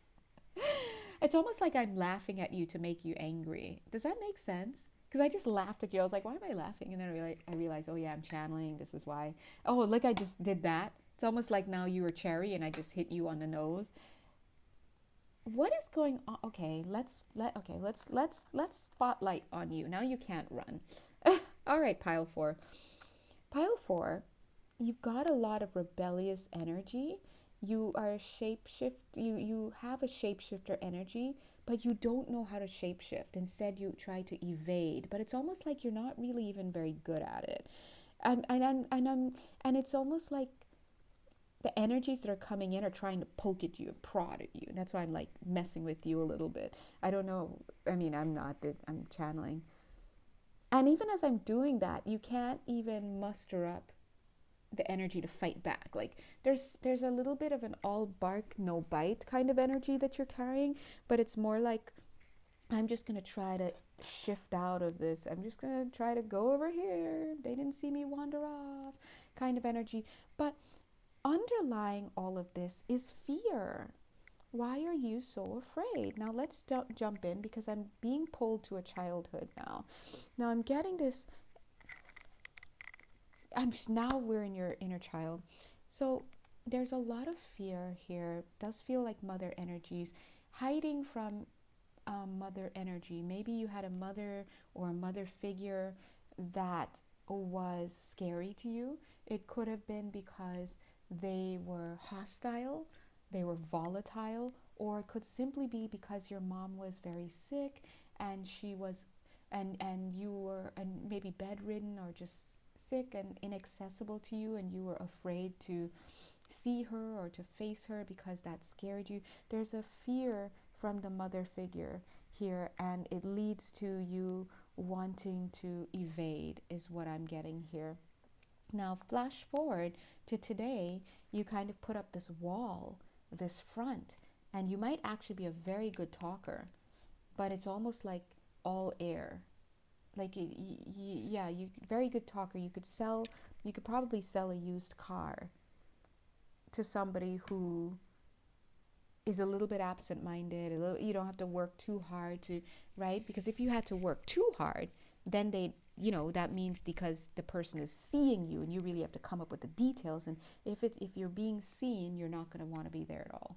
So there's a really big energy of not wanting to be seen because it's too scary. Aw, I understand. You very much feel Aquarius. I also get some Cancer placements here. So some of you may have Cancer placements in your astrological natal chart. But you know what you need? You need someone who's going to... Look how I'm placing these at your feet here. I think you want to be seen, but you want to be seen through a mirror. It's interesting. Look at this. Look at the card. When I say, first of all, seen through a mirror, it's like, let's say that that's you. No, you're over there, but you don't want me to look straight at you. You want me to see you through these cards, which is reflecting you, which are reflecting you. Or let's say if this is you, you want me to look at this mirror and look at your reflection in the mirror. So I'm looking here and seeing you at an angle. You don't want to be seen straight on. This is you, pile 4. Some of you may even have dabbled in substances when you were younger, substance abuse. But look at this card. Look at how she's literally turning away, trying to hide. This is the vibe I'm getting here.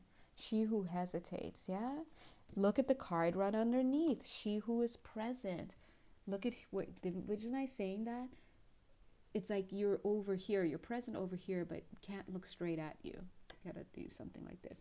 Some of you may actually experience this as well. Oh, there's like a 4th layer of hiding. What is going on? You're doing too much, okay?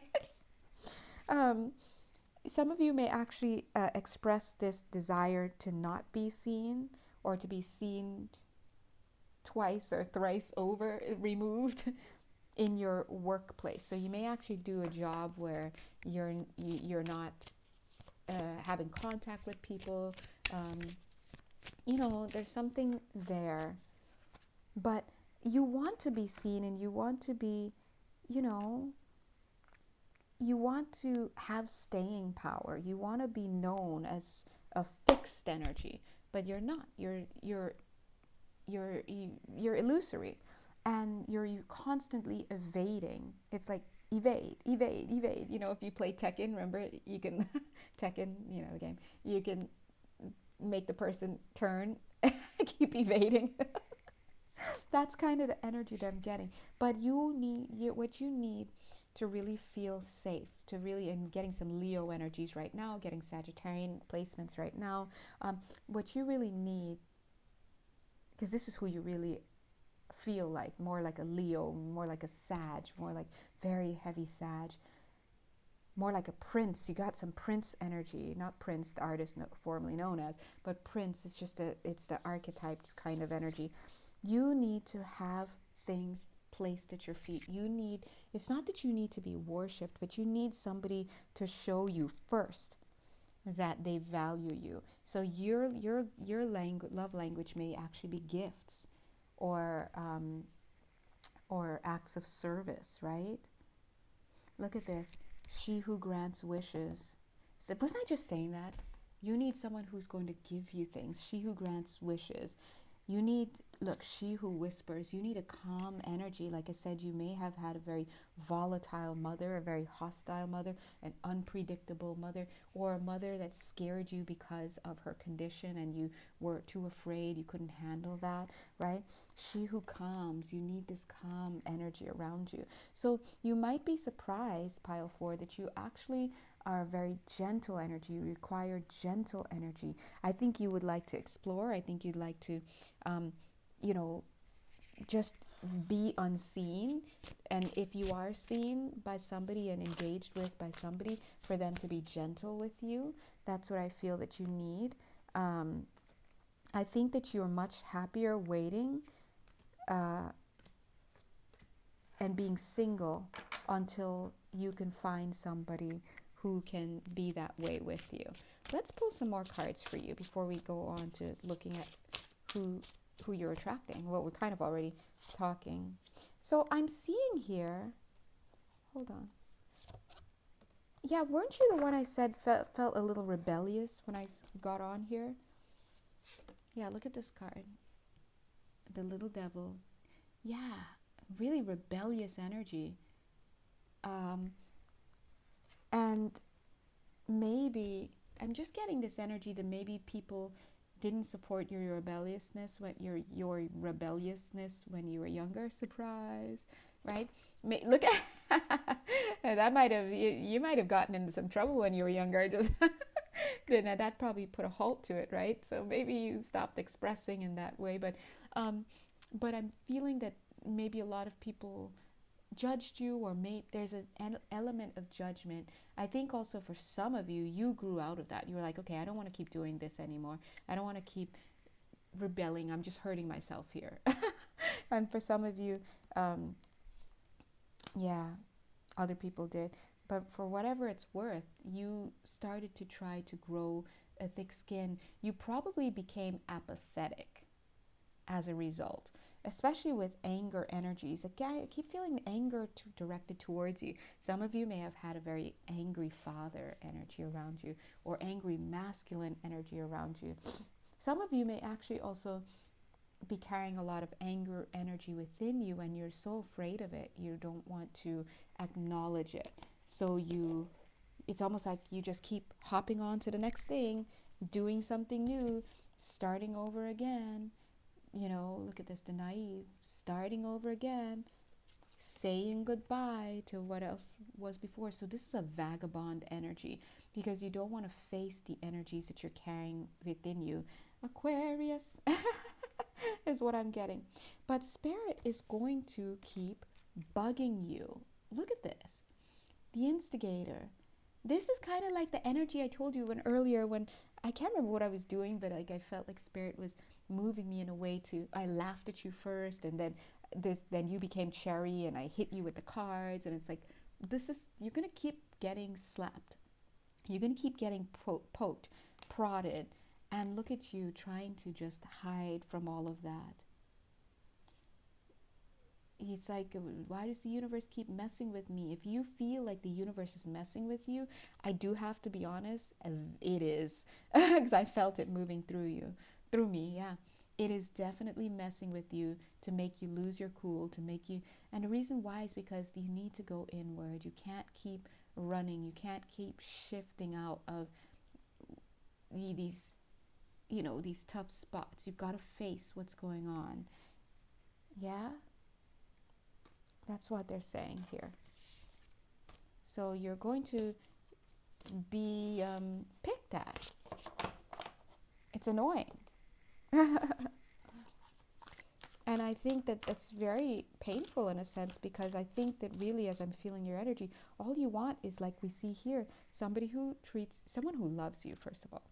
Someone who's kind to you, someone who treats you well, someone who's gentle, someone who has a nurturing energy. I feel like you don't want the drama. You want to be the hero in somebody's story. I feel like that's something you want so badly, but you don't know how to do it. You've never been good at it. You probably have never been a hero in someone's story, but it's something that you secretly want, and it makes sense because I feel that prince energy, male, female, gender, non-conforming, it doesn't matter, but that prince energy, that desire to be a prince. But Spirit is saying you have to be the hero in your own story first. Okay? You keep getting the Fool card. It's in the sense of starting a new energy, and you just got it here again. Look at this, yeah, look at this networker. Again, I'm just seeing you really, really like Hermes, like having the winged sandals, just very Sagittarian energy. I know that Hermes, everyone's like, oh my God, but like Mercury and like Gemini, blah, blah. But I'm getting a very Sagittarian vagabond energy, shifting, moving here to there. You might actually be a courier of some sort. But I'm seeing that you're constantly moving. Wouldn't it be nice to kind of move with somebody else, or to be in one place? Yeah. Let's see, and this other one is the Fool card, but this one's, look at how behind the mask is the tears.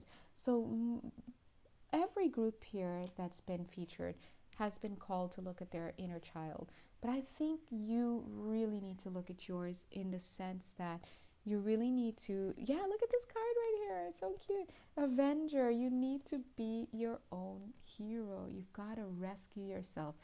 And I have to be honest, of all of the ones that I've done so far, I feel like yours is going to be a really fun one. I don't get this idea that you're out there hurting people either. I really don't. I feel that you're out there shifting away from things. You're not hurting people. And so I think you've got to learn to show up as a superhero in your own world. Like, yeah, this is cool. This is really cool. I like your reading. um, I don't even think that, I don't even get that people are hurting you. I just feel that, yeah, you'd love to be connected. Well, would you? Let's see. You need a merman or mermaid. I'm like merwoman. You heard me almost say that. You need a merman is what I'm getting. Very, very interesting.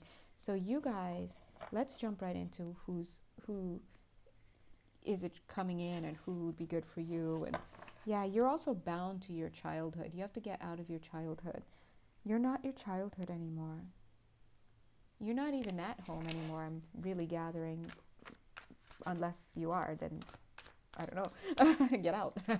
But I think that you need to leave your home behind because it's a story that you're carrying with you and you're just not there anymore. You may actually feel very homeless as well. Like getting this carnival worker, just moving with the carnival. But you don't have to be. You need to bring balance into your life, right? Get into a place where you can be the architect of your own stability. Wow, that needs to be a t-shirt for you, Group 4. Become the architect. Be the architect of your own stability. So let's see who is going to come in for you. Look at this. Queen of Cups. Didn't I just say you need a merman or mermaid, merwoman? You need to, I feel whoever this is going to be a friend first. Male, female, gender non-conforming. This is like a no-brainer, like a deal breaker, like a must-have. It must be somebody who has water in their chart, okay? Hear me out. Has to be someone who has water in their chart. They have to be nurturing, they have to be gentle. There's got to be some watery element in their chart somewhere. In a meaningful way. All right, that's that, and that's your reading. Bye. Okay, you really need to make sure you have somebody with water placements. Yes, as I'm saying this, I'm seeing you looking back like, really, yeah, really, yeah. And look at this, 6 of Pentacles. I love this. This has got to be an equal exchange. I think you're going to meet this person. Hold on. Excuse me. You're going to meet this person. There's an element of distance. Either you're going to meet this person, they're from afar. Like maybe they're international or they live somewhere differently. Or you're going to be observing this person, and so there's a little bit of a social distance there, even if you're in the same place. You're going, because I see here you are on that teapot. You're that guy standing there, male, female, gender non-conforming, and you're watching this person interact with others.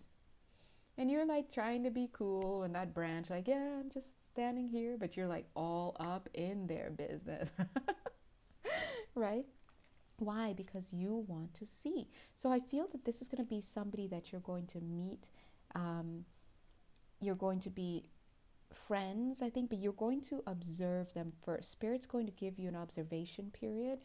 They could be a friend of a friend, or you see them every day at your coffee shop or something.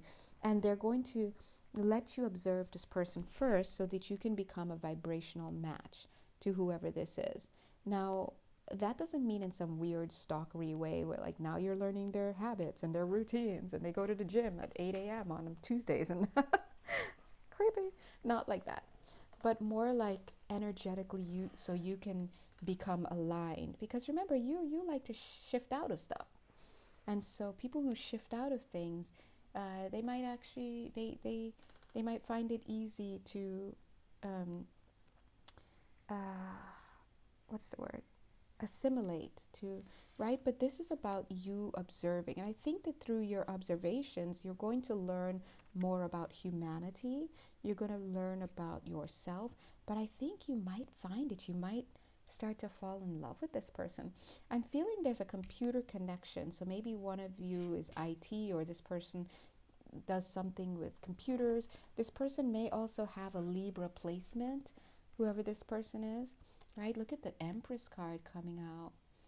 This person is going to bear gifts, but this person may actually have lower self-esteem than than you're ready to take on, is what I'm getting. What?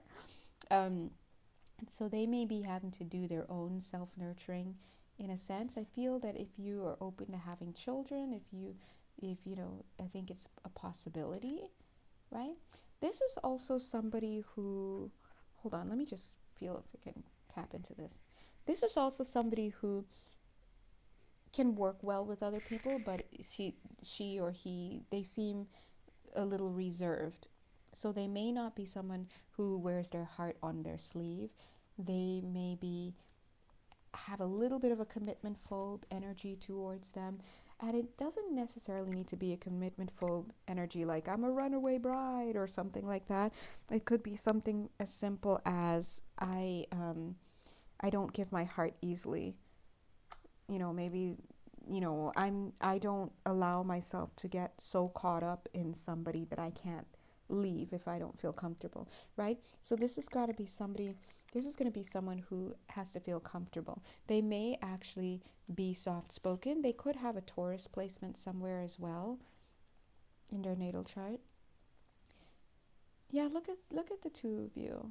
You're vibing as the King of Swords, and they're vibing here as this Queen of Pentacles. They don't even see you. Look, you're back here. They're not even seeing you. So this is someone who may not have their eyes open. Like maybe they're not looking, they're not on the prowl, they're not whatever. And so here you are standing at that branch. Remember I told you, like trying to, like, you know, strike a pose, trying to whatever, and they're just not seeing you. You might have to ingratiate yourself a bit, is what I'm hearing. And it's funny because you want somebody, look at you looking very the same with the black, the oversized coat, the oversized clothing. See, you want someone who's going to be calm. This person is a calm energy, by the way, who's going to give you, you know, like present things to you. They're going to treat you well, and you are going to have to be that way in order to get in to their field of consciousness and view. Now, I do feel, I'm going to keep it 100, that you could be a little bit of a D, if you, especially if you're a masculine here. If you're a masculine watching this, but male, female, gender non-conforming, you can come across a little like a D. Like a, I'm sorry, I'm just going to say you can be a dick, is what I'm getting. Aquarius, excuse me, sorry. Wow, where did that cough come from? I'm just getting a little bit of that energy, or a lot of that energy. And so Spirit is saying you're going to have to be the one to be giving the gifts in order to get into this person's field, right? And that's very ironic in a sense, but not really. It's spot on, because a lot of times when we say we want certain things, we have to be that thing that we want to attract, okay? What is Spirit teaching you? What is this relationship? What is this connection coming in to teach you? It's teaching you how to be a lover. It's teaching you how to be in love. And you know what?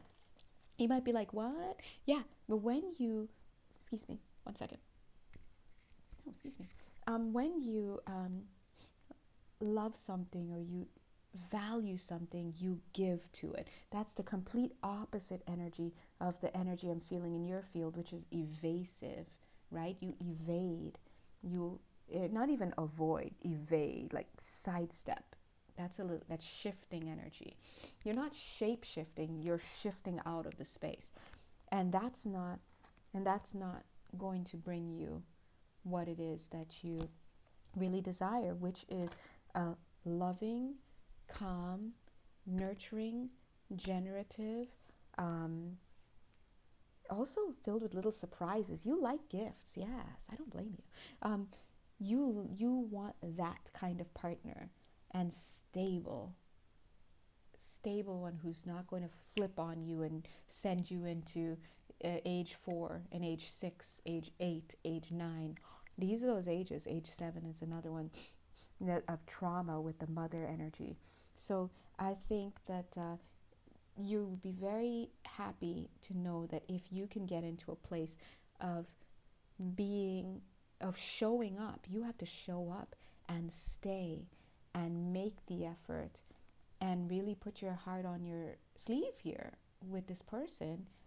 You might be surprised at what you get in return, right? So if you really want to, because now I'm seeing this as you coming on the Eight of Cups, you're this cute little ladybug. Eight of Cups is about walking away from something, and we know that you tend to have this elusive, evasive characteristic to you, right? And just like her, she could evade at any time, but she's looking around and she's seeing all the pairs. Wow, 2 swans, 2 dragonflies, 2 butterflies, 2 birds. Wow, 2 leaves, somewhere in there, right? I want to be a 2 too. And then it's like, I could just leave, or I could show up and I could try something new. Hey, Mr. Swan, how did you get involved with Mrs. Swan?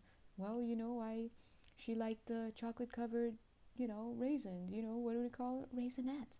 Oh yeah, raisinets. I bought some and I offered her some. And she liked it. And I said, hey, where else has great raisinets? And she said, no, where? And I said, the movie theater. You want to go get some? Maybe we could check out a movie while we're there. And that was it. Yeah, you see, that's exactly what Mr. Swan did. The movie theater is in the river, in the lake. Yes, because they love rivering, river rafting. Yeah, so Mr. Swan, you gotta listen. He's an old hat, he knows he's a G. He's one of the OGs in the lake. And you have to give. So you are transforming through this relationship, or in order to get to this relationship, into the lover. All right? Great passion and devotion, unbridled appreciation of someone or something. And that also means that you feel valuable enough to stick around. Because there's a part of you that feels like, I'm not going to be valuable enough, I might as well leave now. But you can't be about that life. What is this? Right? Because this is a nice little relationship. This person feels a little bit melancholic though, so just watch that. Hope they are, maybe they've got some other stuff going on, but this is a nice connection. I'm feeling it. Drama free, 100%. That's what I'm getting. They may have issues with their father from the past, but that's okay. Who doesn't? You do. No, I'm kidding. We all do. Love you. Anyway, anything else? Let's see. So, yeah. Advice, be open. Make the effort. That's your advice. Make the effort. All right. So if you'd like to have a personal reading with me, or you'd like to have an energy healing session, please do check my Etsy page. I do offer all kinds of readings, and it would be my pleasure to connect with you. All right. Until then, bye. Okie dokie pokles. All right, group 5. Wow. Group 5. 2 hours, 2 minutes, 33 seconds in. Throat dry. Welcome, group 5. You are the special house reading. My nose has been itching like mad because I'm channeling. And so, anyway, clear the decks. All right, group 5. Group 3. No, this was group 3. All right, group 5. Let's see. Wow, group 5. I don't know, but I just saw this card off to the side. Lover's card. Okay. Let's see. Feeling a little Piscean energy. I don't know. Oh, say what? Ace of Pentacles. Wow. Okay, let's jump in. Group 5. One of the first things that we're going to talk about for your reading is, first of all, who are you? Who are you? Who are you? Then we're going to take a look at who you're attracting based on who you're being. I love that your first card is this, the Ace of Pentacles. I mean, really? The Ace of Pentacles, it's beautiful. It's like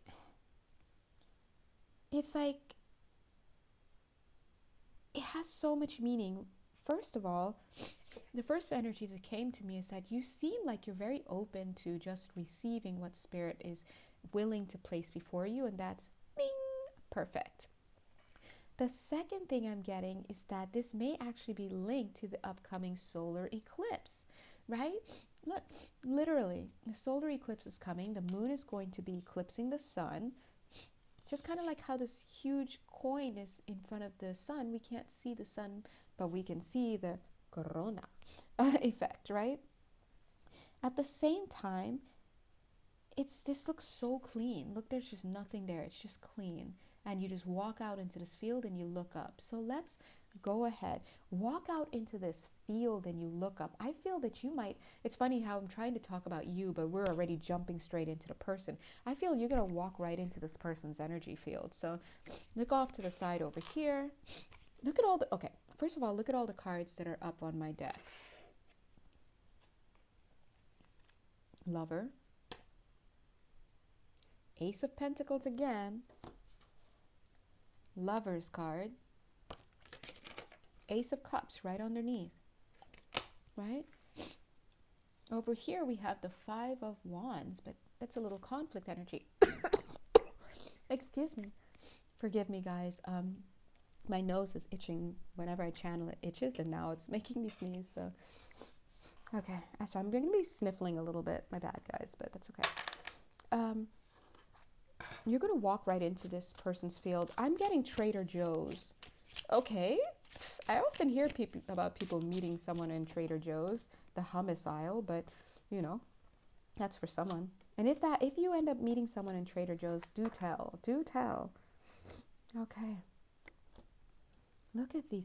This person, wow, guys, I just want you to know we jumped straight into the person. We didn't even talk about you. All the others were about you. Okay. Not you, about the person, and then the new person that they're going to meet. But this is, all right, this is very formed energy. So, this person that you're meeting, I think you're going to walk right into their energy field. So this is telling me that this is somebody who is already in your physical environment. They may be in your city, they may be in your area, they may be, I don't even know if you've passed this person on the street yet or what this is about, but yeah, they're close in proximity. I also feel that this person may have a lot of interest in them. So maybe there are other people who are interested in this person. This person may actually, I'm getting a king or king or queen, you know? I'm just seeing a crown.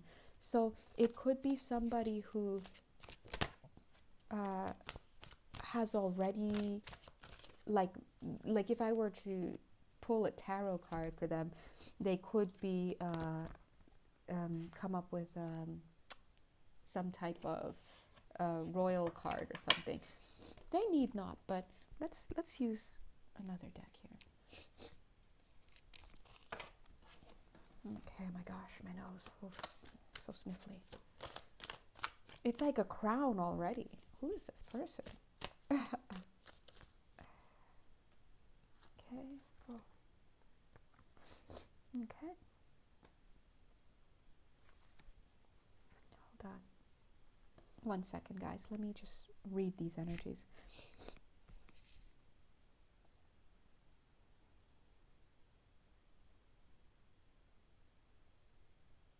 All right.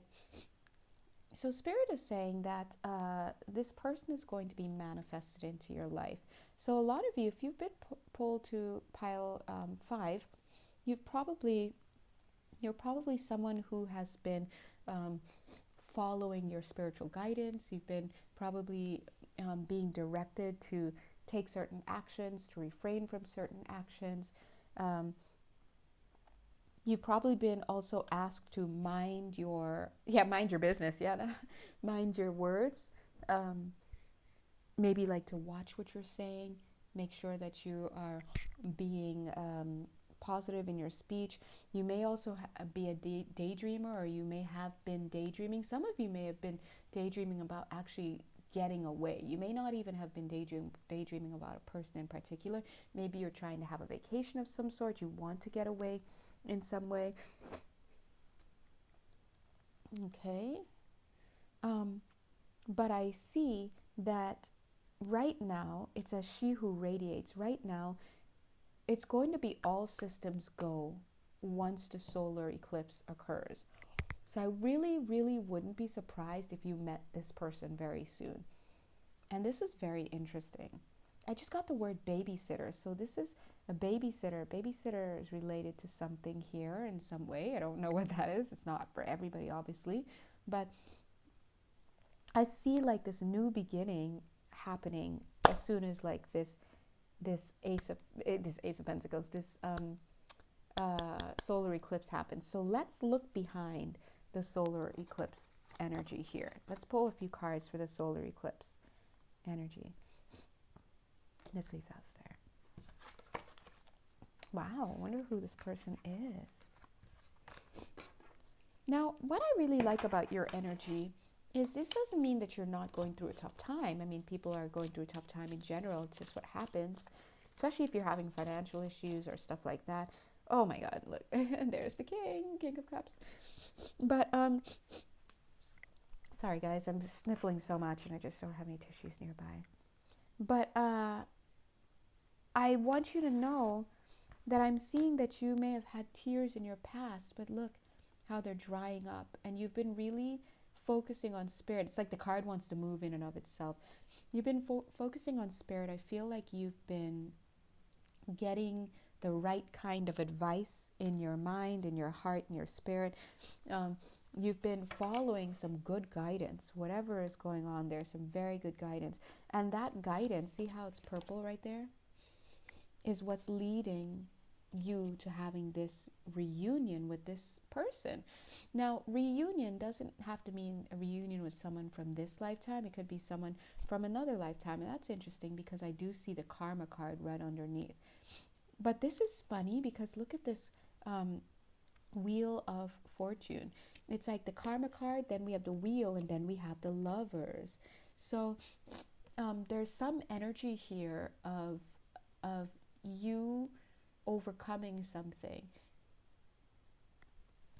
I do feel that you know this person from another lifetime, and I do see that yeah, I'm seeing these two cards, she who remains, and then I see the shadow side. So we're just going to keep those there because it's not really showing what it is. So let's delve into this solar eclipse energy here. What's happening after? Where are we after this? Because clearly, the solar eclipse is going to feature in this situation. Oh my gosh. Yeah. So after the solar eclipse, we see the Three of Cups. Of course, that could be celebration, right? It could be, it feels like communal living. I think what's going to be communal living, yeah, what's going to be ushered in after this solar eclipse is going to be like a higher level of spirituality for you, a higher level of being, a higher level of connection, a higher level of commitment, right? Some of you may be actually taking an unorthodox approach to relationships after this. So, for example, if you're used to living alone and you're moving, you might decide to do a house share. Or if you're in a relationship, you might just, or if you're getting into a relationship, you might decide to do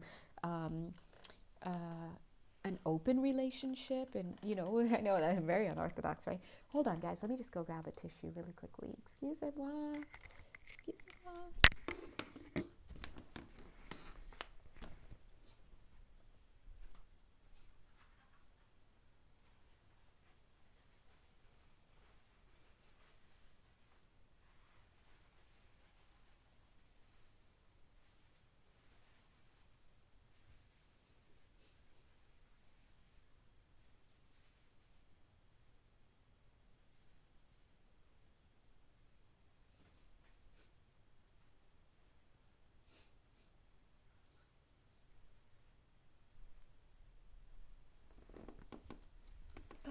Okay.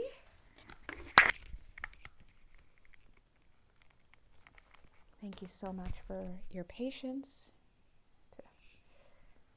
Yes, I'm also seeing the Queen of Wands. So I'm getting here that for some of you, you may actually, following this eclipse, you may actually be connecting with a friend who gives you some type of information or invites you somewhere, or there's something that happens connecting to a friend that puts you into this person's orbit, right? And then look at the next card, the Lover's card. And then the last card that I pulled for these after solar eclipse energies is the Five of Coins. The Five of Coins is about low self-worth, but what I'm seeing here is breaking that whole mirror of low self-worth. So, and it's almost like then she's about to walk out this room. So it's almost like I'm done with seeing myself as somebody who doesn't deserve. I'm done with seeing someone who's less than. So looking at this person, whoever this person is that's coming in, I'm looking and I'm seeing that this person may don an energy of being a sophisticate. Because it's like, oops, it's like I'm seeing this bird, I'm focusing on the bird, and he's got this bird suit on, his top hat, but then underneath here he's just got like some regular pants is what I'm what I'm seeing. But you know what? It's very similar to your pants, to what you're wearing. And so whoever this person is, regardless of their where they are in their life, you're going to be a very good vibrational match. I think this person, gosh, I'm so sniffly. All the way till the end of the reading, and now I'm totally getting sniffly. This person is going to recognize your way. It seems like you have a way of being away with, not away with the fairies, but you know, a little bit not unbalanced. No. Excuse me. I'm sorry. Oh my gosh, you guys, what is going on? This is what channeling looks like for so long, right? For like almost 2.5 hours. Okay. I'm here. They acknowledge your whimsy. Maybe the word is whimsy better, but it's funny how they said unbalanced. So so maybe somebody here may carry a little bit of an imbalance in the way that they move throughout the world, but this person is okay with that. This person is carrying a little bit of, it feels a little bit like an abandonment wound as well. Maybe this person may have traumas in the workplace. Like maybe they may, it could be anything in the workplace. It feels like they could have a good position, but maybe they have anxiety about it. Maybe they have imposter syndrome. Maybe they have fear of public speaking. Whatever this is, I feel that you will bring them peace. You bring them peace. Whatever it is that you're bringing to the table is very peaceful to them. I have to say this, and it's making me laugh, but it's kind of nice in a weird way. I think this person is going to like want to be with you till your grave.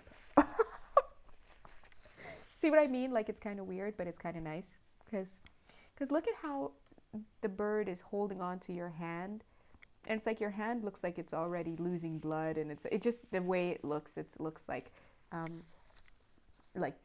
like a corpse hand, and this person's like, I'm not letting go. And it's not that they're holding you so tight that happens. That's not it at all. It's just a way that spirit is presenting the information to show that they're going to be a loyal, what's the word I'm getting? Compadre? Loyal compadre, yeah. Compadre, yeah. They're going to be a confidant as well, but I think you might find that this person tends to be a bit busy with work, whoever this is, but they will have time for you. Spirit is saying they will always have time for you because they'll make time for you. And I'll tell you what your secret weapon is. Listen up, Cherry. The secret weapon is that you bring them peace. So they're going to want to hang around with you because you make them feel peaceful. Yes. Right. You need me. No, I'm kidding. Right. Let's not lie there. You know that's why you're happy. So I think that also I'm feeling your vibe a bit. You may actually be able to be domestic with this person, whether they're male, female, or gender non-conforming. I think that they feel very much like a breadwinner. You actually might be able to be a house person, a house husband, a housewife. With this person, you could own your own business as well, do something on the side, but I feel like this person would very much support you and have you up in the house. Yeah, it's almost like they wouldn't mind. I think that they might be insecure though. Like they're a little bit jealous, a little bit insecure. Why am I laughing at that?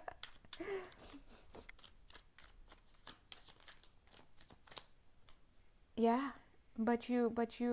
you'll be a little bit like a swan princess is what I'm getting with this person. A little bit of a swan princess with this person.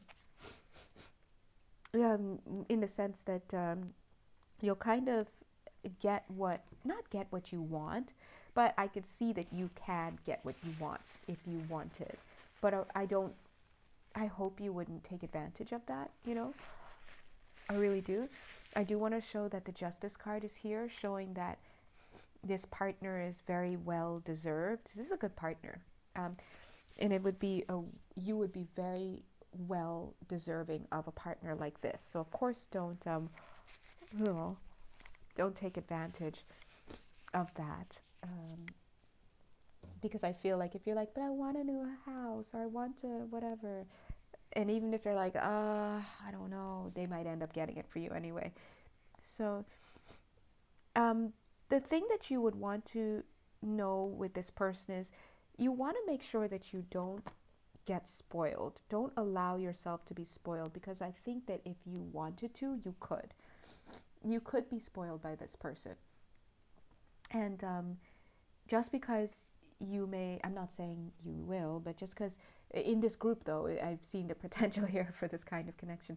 Just because this person can buy you a car and they'll buy you a house and they'll get you the curtains that you want and all of this doesn't mean that you can stop pursuing what it is that you want to do. Because I see the magician in the reverse. Doesn't mean that you should stop pursuing what you want to do. I think this person just wants you to be happy. I think they are like into giving material wealth to you. So this could be a situation where you could have the material wealth that you want. Don't play this person though, you know. But I think that it would be very good for you to really still pursue your own stuff, still do your own stuff, still still do for yourself.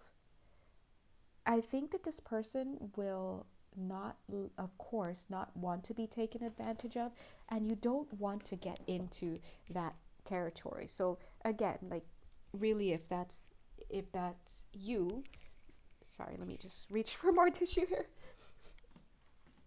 If you end up attracting a person who is willing to, I don't want to say be a sugar daddy or but I'm not gonna lie, I'm kind of getting those vibes here, really kind of getting those vibes. Don't take advantage of them. I feel that they may be connected to the news in some ways, journalism and something like that, but try not to take advantage of it, because I do feel that they would become disgruntled eventually. Like, wow, this person's just sitting around, they're not like doing for themselves. Remember, and again, you could be a stay-at-home person. They don't mind, but they don't want to come home and you're in the same place that you were before. Remember, that's not what attracted them to you, right? So just be mindful, because look at this bunny, King of Pentacles, and look at the house, the massive mansion behind. He's like, so you saying you just stayed there all day?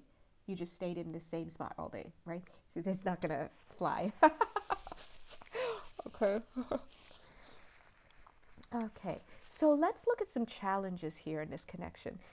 one of the challenges that I'm seeing is that you, the viewer, it's a little bit of a warning. You may have a tendency not to tell the truth here. What is that all about? So just watch for that. If you like, don't, just because maybe this person's not going to be in out, maybe they'll be out of the house all day. Maybe there's some element where they're not going to be able to see certain things that are going on. I don't know, but try not to lie about things. Like, where were you? Oh, I was over there. No, you were over here the whole day, right? Stay in your integrity with whatever you do. It's really interesting because they're saying for some of you, this person's a doctor. Feels like a masculine. The person may be a doctor. But whatever it is, try to stay honest with your partner, because I feel like this person will be really taken up with work. There's a lot of work that they'll be doing. But you guys are together. It's not like they'll be busy, but it's not going to jeopardize your connection. But I do feel, I'm just laughing because I'm feeling the energy. I do feel that this person may, I'm low-key annoyed that I'm so sniffly. I'm sorry, you guys. Forgive me. I'm really annoyed by it, actually. But I feel like this person may get into a really F you attitude. Not F you like come home and just rail at you, but just be like, if he or she or they, if they feel taken advantage of. Yeah? So, and I think that's partly, and it's not because, oh, well, I'm the one out here working all this money, and not like that, because I think they all have money. I gotta be honest, I think they do.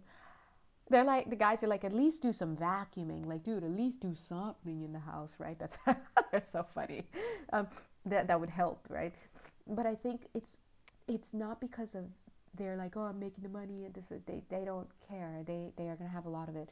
What it is it's their insecurity, abandonment issue. And to them, a partner is somebody who is there, quote unquote. They love that you're there in the house. They love that you're in their finances and stuff, because that means you're there. But if your heart and mind isn't there, and if they feel that way, like, oh, okay, well, I got home and she didn't greet me, or whatever, it's more like they're going to, their shadow energy, their pain, their wound, their abandonment wound, is going to interpret that as like, oh, this person doesn't want me, or this person doesn't actually like me, they just like my stuff. And then it starts to spiral. So they kind of, didn't I say they were insecure? They kind of need that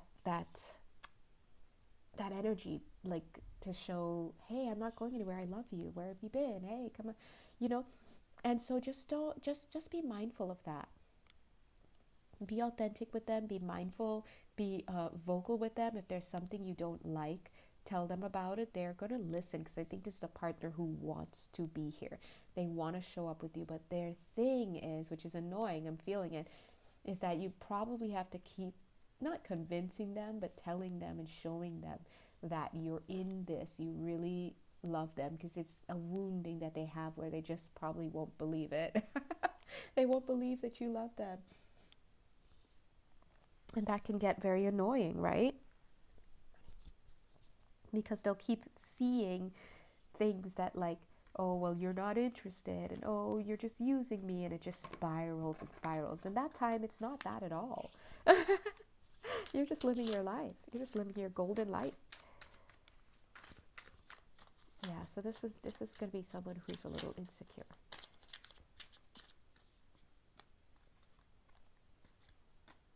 Yeah. Oh, you see? Mm-hmm. Yeah, look at the Five of Cups. Grief under here. Yeah. This could be someone who was cut off in the past from somebody. If not a mother, then an unfaithful partner, the guides are saying. This is someone who cut them off in the past in a really kind of mean and nasty way. But look at the cards coming out for you. Two of Cups. Queen of Coins, Queen of Pentacles. Didn't I tell you you're going to be in some cash there? Lovers. But I just saw true lovers there. The Lovers card. Yeah. Let me see this card here a little bit. Yeah, this, you gotta be smitten. You guys are going to really, look at this. Yeah. Remember, look at the King of, here's the King of Coins. And then here's the Queen of Coins. You're a match. Look at her hugging you, or him, or I don't know who you are. One of you. Look at the Queen hugging the Bunny King. Right? You just have to make sure that you keep them centered. See how they want to be centered right in the middle of this yellow crown? Just because it's going to remind them about how they're centered in the middle of you with this yellow dress. So you have to get in tune with your partner and notice when they are starting to feel, I guess, hurt and left out. It's like I'm home, I'm at work, and I'm worrying about her. Does she still like me? Is she out there doing something else? Is she just spending my money and not like wanting to be with me? And then it just goes and goes. So sending texts throughout the day, talking to this person, making them, just being there. And I think you will, because you like this person. I think it's going to be great. And I'm hearing no microwave theory. What does that mean? Hold on, guys, 1 second.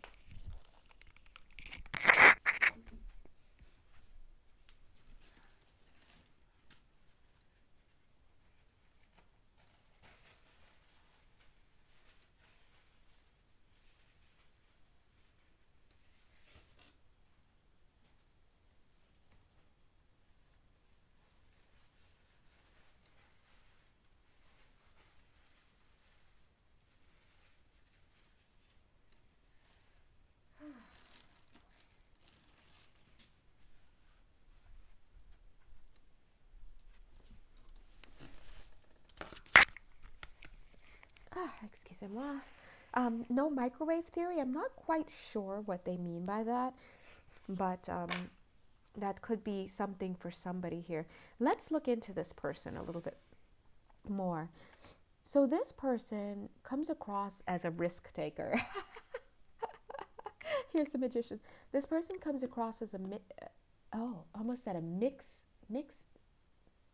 taper. So somebody, you might be dealing with someone, some of you, who's into music of some sort. Maybe they make mixtapes, maybe maybe they're a producer, music producer. This is not everybody, obviously, but they're a risk taker. Some of them may be in some type of paper finance, like accounting, something like that. For somebody here, this person's a baker. There's a cake connection connected here. Could be you or the person. But this person's very blessed in money, credit, lots of credit. That's also karmic credit. So a lot of the money that they have, the abundance that they have, is coming back to them from previous lifetimes. So I feel that this person has a lot of money, and they, whatever they touch turns to gold, is kind of what I'm getting. They're good at building. I think they also have mastered a simple concept. They understand it when they, this is for them in particular, and people in general, but they understand it when they put their ego first, when they put themselves first, and they're selfish in their pursuits, whether it be academic or career wise. It's not abundant. It's doesn't extend love. It doesn't yield. They've learned already, most likely in another lifetime or in this lifetime, that the more that their vision aligns with something bigger, something higher, a mission, something to be in terms of service, that the more it yields. And it's not about the money. It's never about the money. It's not about the money in the actual services that they're rendering. It's not about the money in the business plan. It's not about the money in the aftermath. It's about service, and the money just comes, and they know that. And they're saying, and you're in their field, you're in their energetic field, you will be a recipient of that money. Huh. But you have to be very mindful not to steal from this person. Very interesting. So, because they're aware of their finances. They're aware of their finances. They're penurious. Oh my gosh, I've used that word in a long time. They're aware of their finances. Wait, I remember I used that right. They're aware of their finances. They are very good at, they're saying cutting corners, yeah, of expenses. Oh, so they might actually have cost saving ways. But they're good at accounting, and they keep a firm watch on their pockets. So if you think you could just finagle a credit card from under them, or you could just start spending their money left and right. No, he'll take care of it. Okay, he's paying all the time, and that's not gonna fly, because remember, this person, because that would be in an energy that's out of integrity, and this person moves on integrity. So if you could stay in your integrity, then you'll have a lot, right? Is what I'm getting. Um, yeah, you're gonna have to work. Yeah. So some of you are gonna have to work. If you're with this person, yeah, you can be a stay-at-home person or whatever, I guess. But that's what I was getting. But now I'm also seeing that some of you are gonna have to work. This is somebody who wants to know you're being productive in what you do. And if you notice, a lot of people who are kind of rich, they work a lot. They work a lot. They actually work a lot. A lot. Even if you look at the royal family, they're super rich, right? But they're constantly working. They literally have calendars booked every year in advance of charities and functions, and this is work. And so um, people do work. So you're going to have to do that. You're going to have to show this person that you're capable of doing what you're doing. And some of them, they're saying they love music. And I do get that this person does want to get married, and they do want to have, it's kind of like they do want to have a big wedding. And then once the wedding is done, then they're on to living life. They're about living life together. Okay? All right. Now, Spirit is bringing us around to you. They're saying that if you're part of pile 5, you may have suffered some type of tragedy in your lifetime, or maybe you had a lot of trauma in your lifetime, but your goal is simple. It's to overcome, okay? And I think this is something that your husband, now they're saying, oh, okay. No, male or female, gender non-conforming, husband referring to the other person, is going to admire about you, okay? It's like your dedication, it's your drive to heal, your drive to overcome. They're going to admire that in you. That's great, because it's part of your soul's journey to have whatever happened and to work on transcending it. And that's why we have this athlete card coming out with the victim. Yes, you may have been victimized, but you don't have to be a victim your entire life, you know? And that takes work. And it looks like you are putting in the work. I just saw the word Atlanta. So Atlanta may feature for somebody here in this reading.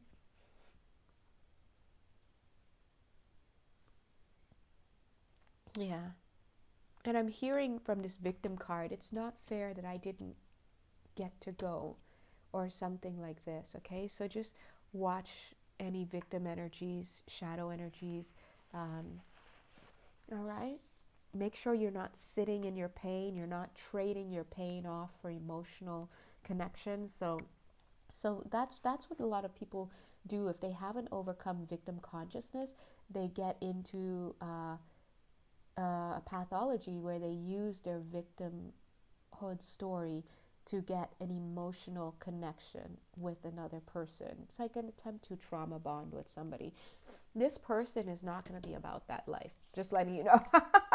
this is this is somebody. It's like, okay, you want to walk beside me, you're gonna have to earn your way, and not in a way like I've got all this money, but not for you. It's not like that at all, because they're pulling me back to these two cards. Look how these two cards are just so aligned. Not even just looking, not about the message, just looking at how they're lying next to each other. It's like, oh no, we're in this together. But baby, I want to see you do for you. I want to see you be productive. It's not even about bringing home the bacon. Like I said, this person is okay if you're like a stay-at-home person, but it's about you doing something in your day, doing something for yourself, working on you, working in some way. Especially if you're being physical, if you're working out, you're walking, they want to see that. Huh? They're like, princesses have duties too, is what they're saying. Okay, so, all right. And then I just heard elevator up. All right, so that's for somebody. Moving on up, moving on up. Maybe that's it. To the east side. Maybe. Okay. Any more cards? Guides? Oh, I didn't draw these cards for you, did I? Oh, I think I did. Oh, let's draw. Okay, let's draw just a few more. Thank you. What are some last messages for pile 5? Please. 1, 2, 3. Okay. Okie dokie pokles.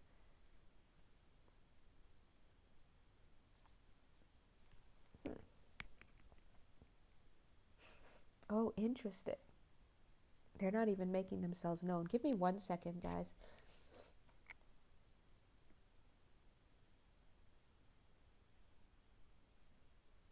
Okay. So what I'm seeing for you right now, because remember, I feel like a lot of this is going to pop off after the solar eclipse, just keeping it 100. Oh, just as I said that, I saw these two cards. I just looked up and saw these two cards. Literally like this. That's literally a solar eclipse. And then look right after the lovers. Okay? Because there's something that needs to happen cosmologically and energetically to allow for this to happen. As I pick those up, look who's here. Knight of Cups. Okay? But what I'm seeing is that for right now, I'm seeing a little bit of a back and forth energy. I'm seeing you walking away, but then coming back, walking away. It's almost like you're just walking this same path all the time, back and forth. So somebody here may actually be walking just around the block, or there's just walking back and forth, twiddling your thumbs, doing all sorts of stuff. I don't know. Learning. Yeah, it's just, look at me trying to fill the fillers. Like, I don't know what I'm doing, right? What are we doing in the meantime? In the meantime, you're twiddling your thumbs. Here you are, just kind of hanging out, feeling yourself, doing your thing. We've got this 2 of Pentacles, kind of back and forth motion, seesaw. You're in the Hermit card. I'm bored. These are all the energies that are happening right now. So it's kind of giving an I'm just hanging out energy. I just split the deck, and then look what's here. The 4 of Wands. It's just hanging out until it's time.